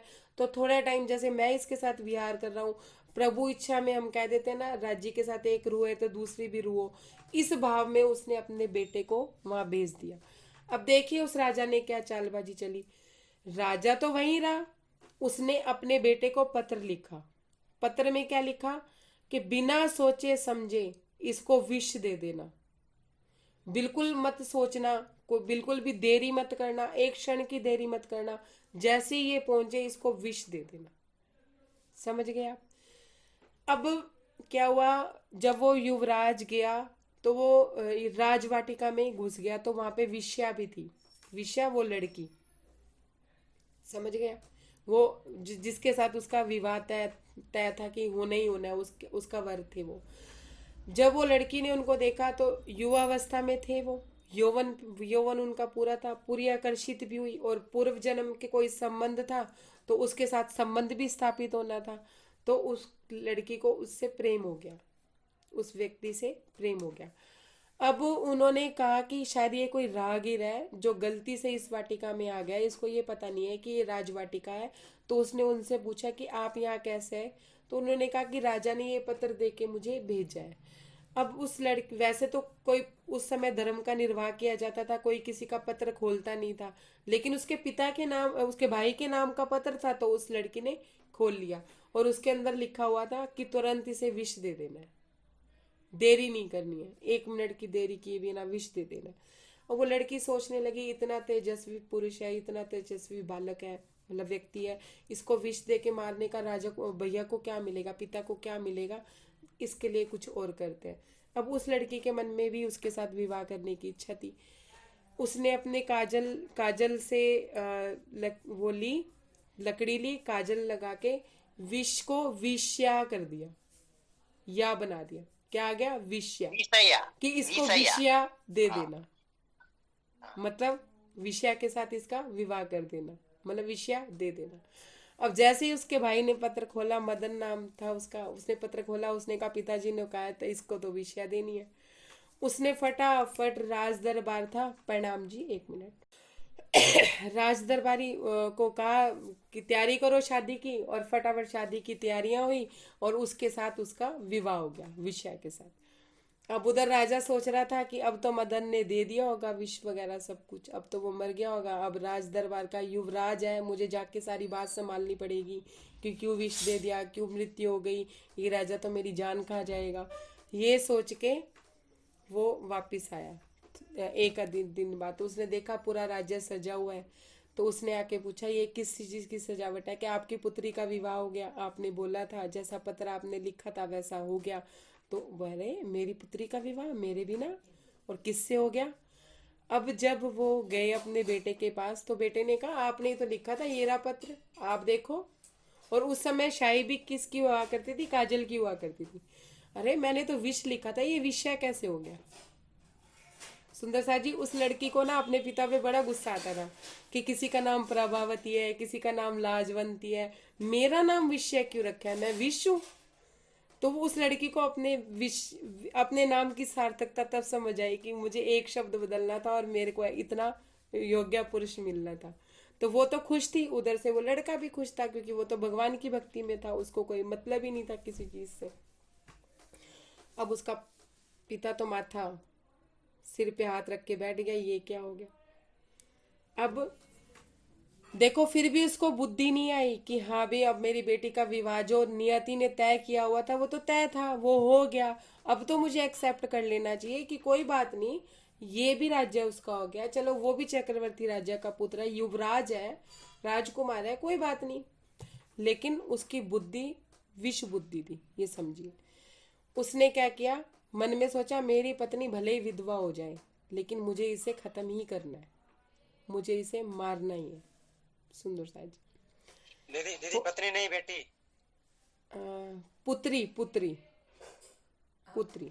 उन्होंने कहा कि पत्री बोला ना, चलो मैंने गलती से बोल दिया होगा, शब्दों पे मत जाइए, आप समझ गए ना, बोलते बोलते फिसल जाती है जबान। तो क्या मेरी पुत्री भले ही विधवा हो जाए, लेकिन मुझे इसको खत्म करना ही करना है। अब उसने क्या किया, उसके साथ एक चाल चली कि हमारे गांव राज्य के बाहर कुल देवी का मंदिर है, और जो राज्य की पुत्री से शादी करता है उसको अकेले जाके वहां पे, उस वर को अकेले जाके वहां पे पूजा करनी होती है, और तुम्हें अकेले जाके ही पूजा करनी है। ऐसे कह के उनको थाल सजवा दिए गए। उधर से सिपाहियों को कह दिया कि कल सुबह जो पहला बंदा पूजा करने आएगा ना, उसको तुम्हें मारना ही मारना है, गुप्त रूप से, पूछना नहीं है किसी से। अगर तुम लोगों ने नहीं मारा उसको तो मैं तुम लोगों को मार दूंगा, ऐसे कह दिया। पहले भी जल्दबाजी में काम किया और अब फिर उसने जल्दबाजी में ऐसा काम कर दिया। अब क्या हुआ, शाम का समय हुआ, अगले दिन जाना था, शाम का समय हुआ तो उधर राजा की तबीयत खराब होगी, चंद्रभान के पिताजी की तबीयत खराब होगी। तो उनकी जब तबीयत खराब हुई तो सारी रात उनको संभालते रहे। अगले दिन इधर तो चंद्रभान जी ने पूजा करने जाना था देवी की, और उधर से वहाँ के गुरुजनों ने ये कह दिया कि तुम्हारे लिए ये मुहूर्त सही है, इस समय तुम अपने राज्य का त्याग करके चंद्रभान जी को राज्याभिषेक कर दो। अगर आप अभिषेक कर दोगे आपका जीवन भी बच जाएगा और उनको राज्य करने का, राज्य अब उनके हाथ में रहेगा। तो उधर से वो राजा क्या सोच रहा था कि श्री कृष्ण बैठेंगे गद्दी पे, तो फिर राज्य की चिंता करने की मुझे क्या जरूरत है, अब मुझे संन्यास ले ही लेना चाहिए। ऐसा सोच के उन्होंने फटाफट संदेशा भिजवाया। इधर से चंद्रभान जी निकल चुके थे। सिपाही जब उनके वहां गया तो मदन जी उनको मिले। तो मदन जी से उनसे पूछा कि चंद्रभान जी कहाँ है, क्या वो देवी की पूजा करने के लिए गए हैं? तो उन्होंने उनको सारी बात बताई कि अभी उनका राज्याभिषेक का मुहूर्त है और उनको राज्याभिषेक देना है, और इसके बाद मुहूर्त नहीं है, तो इसलिए उनको वहां जाना जरूरी है। ऐसा कह के मदन लाल जी गए। चंद्रभान जी को क्या कहते, मैं थाल लेके आपकी पूजा की तैयारी करता हूँ, आप जाइए, पहले वहां पे जाना आपका जरूरी है, राज्याभिषेक कराइए, फिर आप आइएगा तो फिर अपने पूजा कर लेंगे, ये तो घर की बात है, लेकिन वो मुहूर्त ज्यादा जरूरी है। चंद्रभान जी तो राज्याभिषेक के लिए चले गए, उनका अभिषेक हो रहा है उधर। इधर मदन लाल जी चले गए, और सिपाहियों ने देखा नहीं भाला नहीं, और मदन लाल जी की मृत्यु हो गई, मतलब उनको काट पीट दिया, मार दिया। सिपाही आए राजा के पास और उनको बोले कि आपके बेटे की मृत्यु हो गई। तो उन्होंने कहा मेरे बेटे की मृत्यु, मदन की मृत्यु कैसे हो गई? कि आपने ही बोला था ना कि जो भी आए उसको मारना ही है, चाहे वो कोई भी हो। तो चंद्रभान जी का तो इधर राज्याभिषेक हो रहा था और अपने बेटे की उनकी मृत्यु हो गई। तब उनको जाके होश आई कि मेरे साथ क्या हुआ, कि मेरे बेटे की मृत्यु होगी, मारना मैं उसे चाहता था। सुंदर साथ जी वो कृष्ण भक्त थे, तो उनके ऊपर इतनी सी भी आंच नहीं आई। जितनी बार भी उनके ऊपर मृत्यु का कोई भय आया, सब आया, तो परमात्मा ने उनकी परिस्थितियां चेंज कर दी। कौन थे उनके माता पिता, वो नहीं जानते थे। कौन थे? कृष्ण जी थे। घर कौन था? पर कृष्ण जी थे। हर जगह उनके लिए कृष्ण जी थे। कोई परिस्थिति उनके लिए मायने नहीं रखती थी, ना उन्हें कोई मृत्यु का भय था, ना उन्हें कोई यश की खुशी थी, कुछ नहीं था। वो अपनी भक्ति में मस्त थे। समय परिस्थिति तो वैसी चल रही थी, सब कुछ वैसा चल रहा था जो उनके जीवन में होना था, लेकिन वो अपनी भक्ति में इतने मस्त थे। तो सुंदर साथ जी कहने का मतलब, जो भाव ये था इस स्टोरी को सुनाने का, कि हमें भी परिस्थिति जो भी हो, कंडीशन जो भी हो, हमें तैरना किससे है? हमें धनी के इश्क में, ईमान में ही तैरना है। बस जो चाहे कोई परिस्थिति हो, वो धनी देखे हम तेरे में मस्त है, तू जहां मर्जी कर, मैं करूँ तेरी जिक्र, तू कर मेरी फिक्र। राजी कहती हैं कि तू जिक्र करती रह, फिक्र मैं अपने आप कर लूंगा। तो सुंदर साथ जी भाव ये था कि हमें अपनी परिस्थिति से कैसे निकलना है। एक ही रास्ता है, धनी के प्रेम में मगन हो जाओ, फिर जो होना है वो होना ही है, होने दो। अच्छा होगा तो भी ज्यादा तन ही तो जाएगा, इससे ज्यादा कुछ नहीं होगा। अगर तन राज्य के प्रेम में चला भी गया तो भी हमारी मंजिल हमें मिल गई। हमें तो मंजिल से मतलब है ना, रास्ता खूबसूरत बनाना। हम रास्ते को इतना टेंशन वाला और इतना भय वाला बना के रखते हैं, इतना डर के माया से, इतना भय से डर के रहते हैं। हमें ये चमत्कार चाहिए, हमारी लाइफ में ये चमत्कार हो जाए, हमारा बिजनेस सेट हो जाए। अरे नहीं भी सेट होगा अगर तुमने अच्छी नौकरी पाली। सुनिए, एक अच्छी नौकरी पाली, तुम नेता भी बन गए, तुम प्रधानमंत्री भी बन गए, तुम्हारा घर परिवार भी अच्छा हो गया, तुम्हें कोठी भी मिल गई, और राज्य नहीं मिले तो फिर जीवन सफल हो गया? जीवन सफल हो गया। और अगर तुम एक झोपड़ी में भी रहे और राज्य मिल गए तो जीवन सफल हो गया? हो गया। फिर चिंता काहे की है? गरीब को गरीब बने रहने में कोई चिंता नहीं है अगर राज्य उनको मिल जाते हैं। राज्य में मगन रहना। तू नहीं तो सब कुछ है बेकार, तू नहीं तो सब कुछ है बेकार। गाने की लाइन है। जब ये भाव होगा ना तो फिर चमत्कार होंगे, फिर चमत्कार राज्य अपने आप करेंगे। अब जब हमने कह दिया आवो जी वाला हमारे घर हृदय में राज्य आ गए, तो हमें उनसे भी कुछ नहीं मांगना, हमें कुछ चाहिए ही नहीं। तू सामने बैठा है, इससे बड़ी चीज और क्या है? तुम सामने और मुझे तुम्हें से कुछ चाहिए नहीं, बस तू मेरे सामने रह, पीछे जो होता रहे, मैं तुझे देखती रहूं। सुंदर सा। हाँ जी, बिल्कुल। आई होप आपको मेरी बात या इस चमत्कार की स्टोरी समझ आ गई होगी सुंदर सा जी, कि हमारे जीवन में चमत्कार क्या है। अपना समझिएगा माया में कह रहे हैं चमत्कार है। चमत्कार के अंदर कितने अच्छे अच्छे रहस्य छुपे थे दी। हाँ जी। अच्छा सामने आए कि चमत्कार अब क्या है? मिले, अब दिखे अपने जीवन में चमत्कार। सबने कहा था मुझे चमत्कार, जिस जिसको चमत्कार चाहिए था दिखा या नहीं दिखा? रूप सिंह भैया, चमत्कार दिखा या नहीं दिखा अपने जीवन में? दिखे चमत्कार हाँ जी, सबको हाँ जी। कि कितने कितने हाँ जी, हाँ चमत्कार जी। है। कोई तो ऐसा चमत्कार होगा जो राजी ने इतना बड़ा किया होगा जो हमें दिख रहा होगा, है ना? कितना दीदी पता क्या, निगाह महीन करें तो राज्य की महर पल पल बरस रही है। हमेशा दिल करेगा थैंक यू थैंक यू।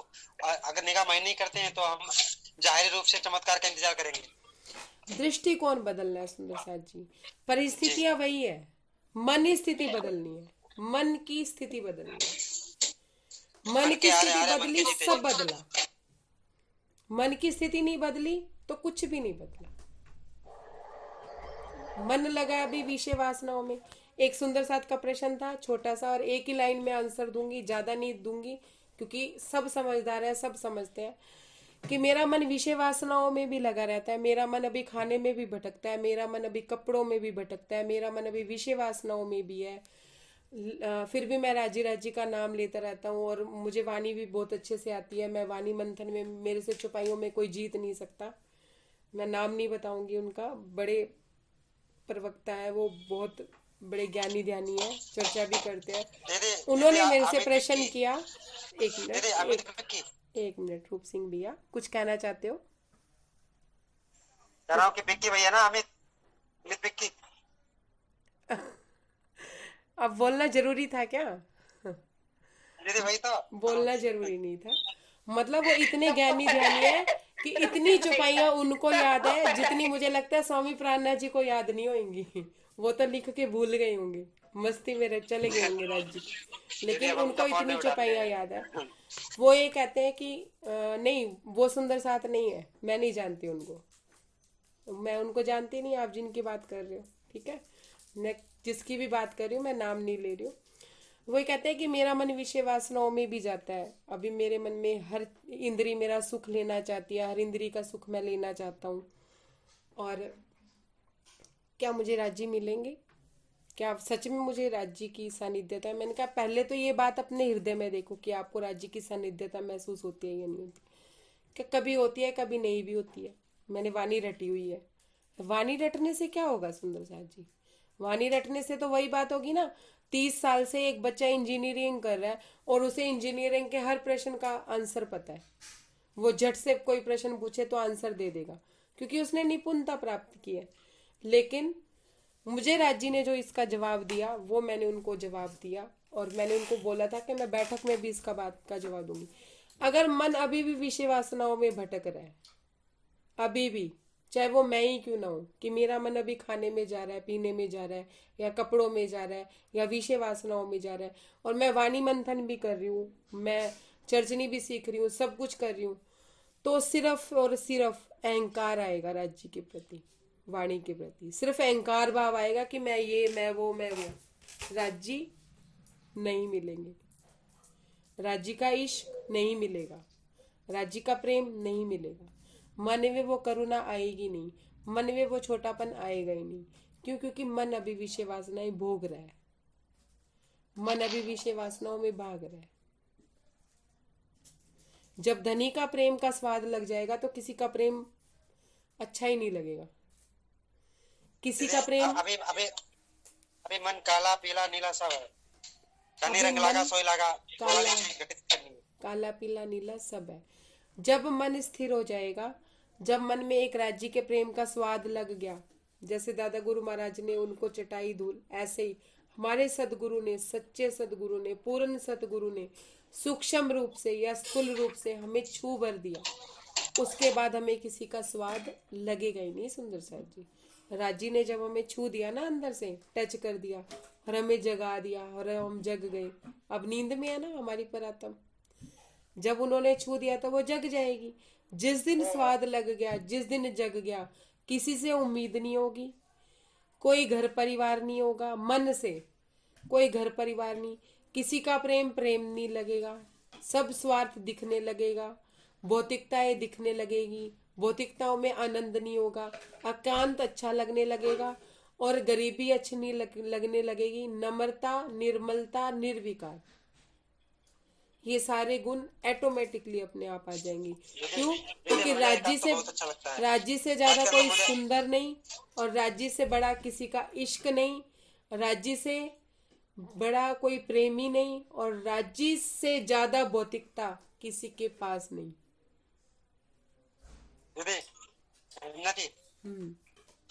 आजकल मुझे ज्यादा एकांत भा रहा है। मैं राज्य से जब से जुड़ा हूँ सिर्फ मांगता हूँ इसके जो मैं आपको ताते करूँ मिला, इसके अलावा कुछ मांगते नहीं। बस तो उनकी मेहनत भी हो रही है, मुझे एकांत बहुत अच्छा लगता है। ये चमत्कार। किसी मुझे टच ना करे तो भैया आप दुकान में बैठे क्या के मतलब घर पे? दुकान में तो दुकान पर ग्राहक भी आते रहते होंगे। मुझे मेरे पास तो कोई भी नहीं आता, मैं तो अकेली रहती पूरी दिन। मैं राज्य मना कर देता हूँ, मेरे पास सामान नहीं है। जब जो कोई आसान सामान मांगता दे देता हूँ, वरना छोटा भैया आता तब देता, मना कर देता हूँ, है ही नहीं। जब कॉम्प्लिकेटेड होता है सुंदर सा जी, बात मैं दीदी हूँ, एकांत में बहुत आनंद आता है, इसलिए तो अकेली रहूंगा। जिसको एकांत भाता है ना वो सबसे ज्यादा राज्य के करीब है। सबको जिसको एकांत अच्छा लगता है ना, और वो एकांत में 2 घंटे 3 घंटे बैठ सकती है, चाहे वो चितवन में ना बैठे राज्य से बात करे, वाणी मंथन करे, कुछ भी करे, बैठ सकती है। वो चमत्कार है सुंदर साहब जी। बिल्कुल बिल्कुल दीदी मैं तो 12-12 घंटा बिना किसी से बोले खेले रहता हूँ राज्य के साथ में। मतलब उनको मनन करता हूँ, विचारता हूँ कैसे हो गया, क्या भजन सुनता हूँ तो उनको ऐड कर लेता हूँ, गाना सुनता हूँ उनको ऐड कर लेता हूँ, परमधाम में राज्य के साथ में डांस भी कर लेता हूँ। बस यही इंजॉयमेंट है जी, यही है तैरना। परिस्थितियां तो फिर भी चलेंगी, राज्य भूखा नहीं मारेंगे। मैं क्या, राज्य भूखा नहीं रखेंगे, कोई ना कोई परिस्थिति में कहीं ना कहीं कोई व्यवस्था हो जाएगी, कोई टेंशन नहीं। यही राज्य में लगे रहना, मस्त रहना, स्वस्थ रहना। दीदी इससे धनी जी के और हमारे बीच में जो गैप है ना वो बहुत खत्म हो जाता है। पहले की स्थिति जब थी बहुत अंतर आ गया, लग रहा मेरी लाइफ में कोई इंक्लूड हो गया है। ऐसे लगता था मैंने जी देवी पूजा की जाती है, मूर्ति पूजा सुबह शाम कर ली, छुट्टी कर ली। अब क्या लगता नहीं मेरी लाइफ में कोई है। अब ये संसार एक सानिध्यता नजर आ रहा है, एक कोई सत्य नजर आ रहा है। सुंदर साथ जी, वाक्य में जब राज्य हमारे आसपास होते हैं तो एक सानिध्यता होती है उनकी, एक उपस्थिति उनकी हर समय हमें महसूस होती है। हर समय कोई ऐसा पल ही नहीं है जिस पल पे राज्य ना हमें नजर आते हो। ऐसा लगता है हमारे साथ कोई चल रहा है। तो मुझे भजन बहुत अच्छा लगता है, जब तू ना आए तो बाकी बेकार, तेरे बिन क्या जीना, ऐसे कोई भजन बहुत अच्छा लगता है। चलिए सुंदर साथ जी, 10:30 होने वाले हैं, मुझे इजाजत दे दीजिए। 10 बजे तक का सोचा था, 10:30। अभी दीदी 11 मिनट है, 11। अरे नहीं, आप मुझे इजाजत दीजिए प्लीज। प्रणाम जी। नहीं तो स्नेहा दीदी कुटेगी। रात को ही बोला था 10 बजे बैठक समाप्ति कर देंगे। जबरदस्ती इजाजत ले रही है। अच्छा रंजना दीदी जबरदस्ती इजाजत ले रही है। चलो भाई 11 मिनट ले लीजिए, जिस सुंदर साथ को कुछ पूछना पूछ लेते हैं, अपने बात कर लेते हैं, कोई दिक्कत नहीं है। मेरे पास 11 मिनट है, कोई टेंशन नहीं। करिए, अपने अपने अनुभव भी बताइए। प्रभा दीदी आप बताइए। मगर दीदी आपको ड्यूटी जाने में कोई दिक्कत हो? नहीं, मैं तो अपने 10-15 मिनट में अपना कर कुरा के चल देती हूँ, मुझे कोई काम नहीं होता है। मुझे सुबह का टाइम मैंने आप लोगों के लिए, अपने लिए, राज्य के लिए ही रखा हुआ है। मेरा 8:30 बजे के बाद का टाइम। क्या बजे ड्यूटी ज्वाइन करती हो आप? मैं वैसे मेरा 11 बजे का टाइम है, 11:15 घर से निकल जाती हूँ। यही समय। प्रभा तुम बताओ अपना अनुभव, कैसा लग रहा है तुम्हें राज्य के साथ? क्या बोलूं मैं? बोलो मुझे तो है मतलब मैं क्या बोलूं, अपने दिल की बात। बोलो हृदय के पट खोलो, समय बीता जा रहा है। इंद्रावती जी ने बता दी तो आप भी बता दो। हाँ उल्टी करो। जैसे कि है कि अब नहीं है तो ऐसा लगता है कि राज्य हमारे साथ है, हमारी पिया जी हमारे घर में एक पति के रूप में वो घर में विराजमान है ना। मतलब कोई ऐसा ना कोई कुछ मतलब सब जैसे ऑटोमेटिक सब चल रहा था पहले, वैसे राज्य उससे बेहतर मतलब किए हुए हैं। टाइम भी दे रहे कि मुझे समय भी मिला है बड़ी मतलब रज्जी से बातें करने के लिए, रज्जी के पास बैठने के लिए काफी समय हमें किया जी ने दिया। ये तो बहुत खुशी की बात है। किया जी के साथ थोड़ा हंसी हंसी मस्ती थोड़ा हम साथ एंजॉय कर सकती हूँ। बहुत खुशी की बात। मगर रंजना जी, हाँ जी। मगर दी, अब ऐसे मुझे रास नहीं आ रहा, मुझे जो भी है अब ऐसे रास नहीं आ रहा, मुझे वही चाहिए कि प्रत्यक्ष पे दिखते क्यों नहीं। मैं यहाँ आकर क्या मैं जी क्यों रहा हूँ, मैं खा रहा हूँ तो खा क्यों रहा हूँ, मैं पी क्यों रहा हूँ, मैं सांस क्यों ले रहा हूँ, मुझे वो स्थिति नजर आती है। अब हर पल इतनी जागरूक हो, इतने इतने हमदर्द हो, मेरे साथ इतने पॉजिटिव हो, तो फिर मुझे इस सिचुएशन में क्यों, सिचुएशन से परे कीजिए ना मुझे। आपकी तरफ से ना रूप सिंह भैया शोर ज्यादा आ रहा है, आपकी बात अब कम समझ आ रही है, लेकिन आपके यहाँ से शोर ज्यादा आ रहा है, पता नहीं क्यों। आवाज कट जा रही है। अब बोलेंगे। हाँ जी, बोलो बोलो लक्ष्मी, तुम्हारा ही इंतजार था। आप जो मेरी 16 साल की क्यूट सी लगती होती, आपको रियल में देखा था तो आप बहुत बड़ी लग रही थी, अभी छोटी लगती है। ये फिर कमेंट कस रही है।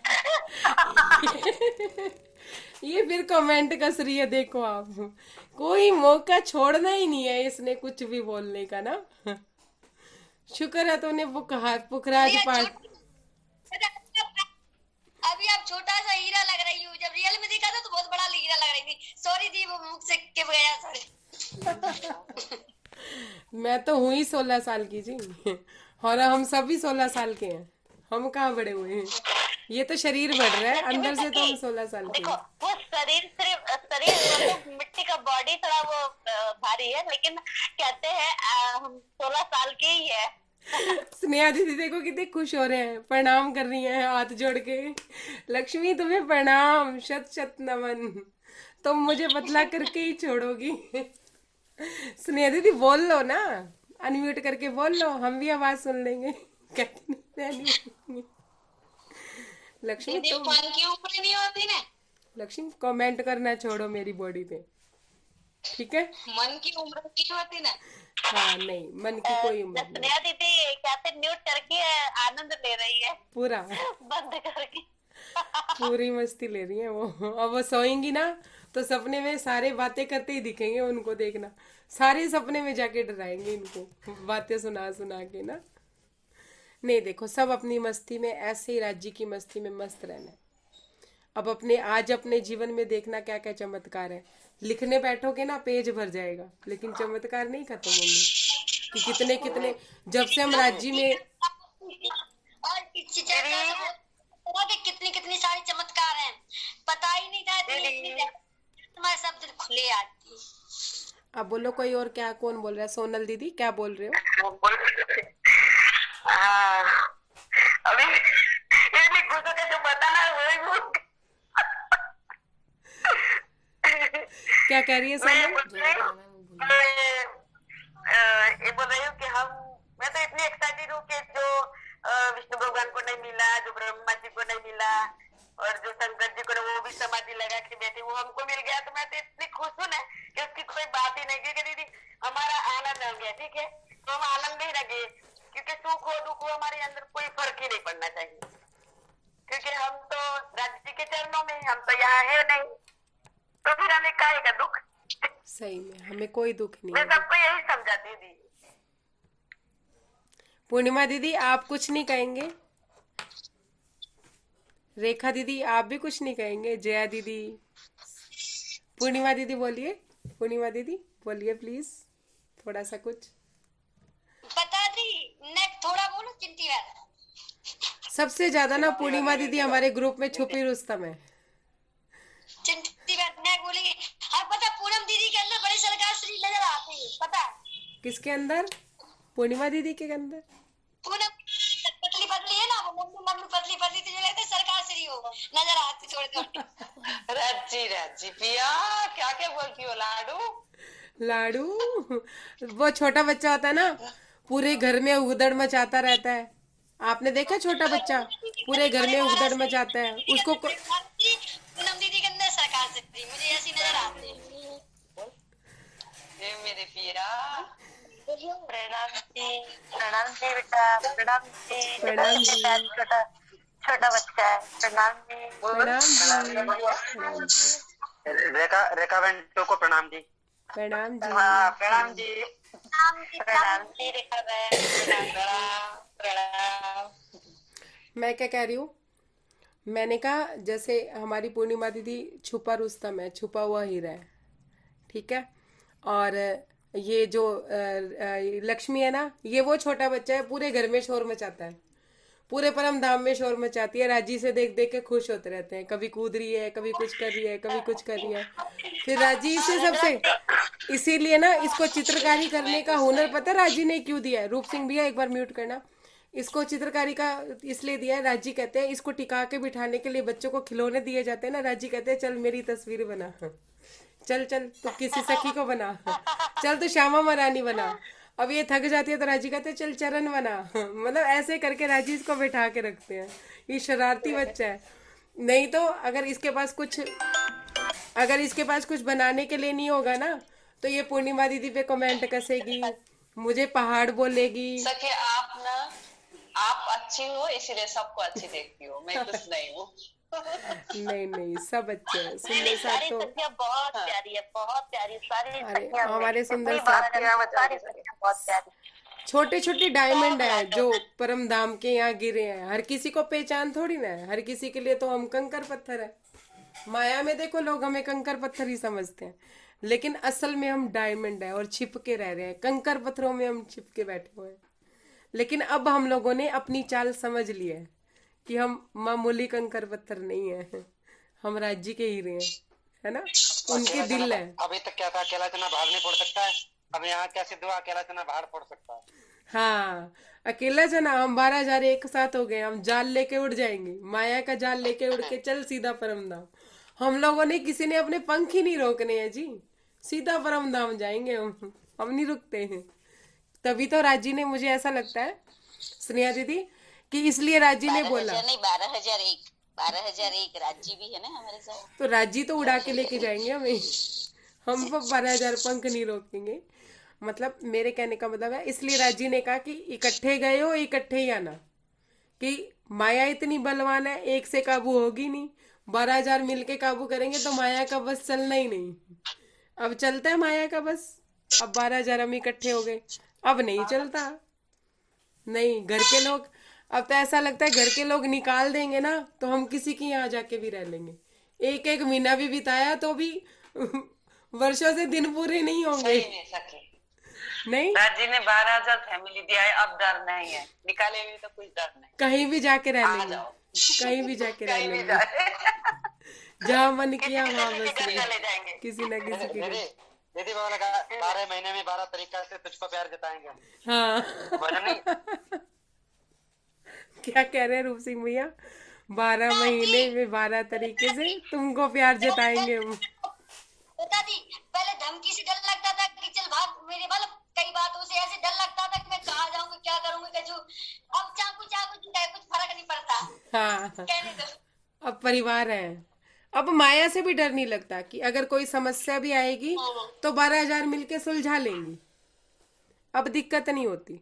अब ऐसे लगता है सुलझ जाएगी। मैं आपको एक बात बताती हूँ, कल रात की किसी सुंदर साथ के साथ बात हो रही थी। प्रणाम। चिंता नहीं है, माया में भी कोई चिंता नहीं है। किसी के घर में एक घर में व्रज में खुशी होती थी ना, किसी के घर जन्मदिन होता था तो 12,000 सखियां उसके घर में होती थी। अब किसी एक के घर में प्रॉब्लम होगी तो 12,000 का परिवार सब उनके घर में मिलके मदद करेगा। माया से निकल ही जाएंगे, समस्या से निकल ही जाएंगे ना। रंजना दी, हाँ जी। राज जी ने चश्मा दिया ना, सदगुरु पे चश्मा दिया इस बार में पन्ना जी ने। ये तो जाहिर रूप में चश्मा है, बट सदगुरु जी ने, आप सब लोग सदगुरु रूप में मिले हो ना। सदगुरु ने प्रेम का चश्मा दिया। सही सही रूप सिंह भैया, सही जा रहे हो, सही जा रहे हो, चश्मे में सुंदर भी लग रहे हो। चलो अब 11 मिनट बीत गए, 1 मिनट ऊपर हो गया, चल जाऊं मैं, जाऊं? इजाजत है सुंदर साथ जी? प्रणाम जी। राज जी का खूब प्यार मिले, $2 मिले। कोई गलती हो तो क्षमा कीजिएगा सुंदर साथ जी। और अपने जीवन में चमत्कार देखिएगा आज कितने कितने हैं। लिखते जाइएगा। पक्का। ठीक है, प्रणाम जी, प्रणाम जी, प्रणाम जी। प्रणाम जी, प्रणाम जी, प्रणाम प्रणाम जी, प्रणाम जी। प्रणाम जी।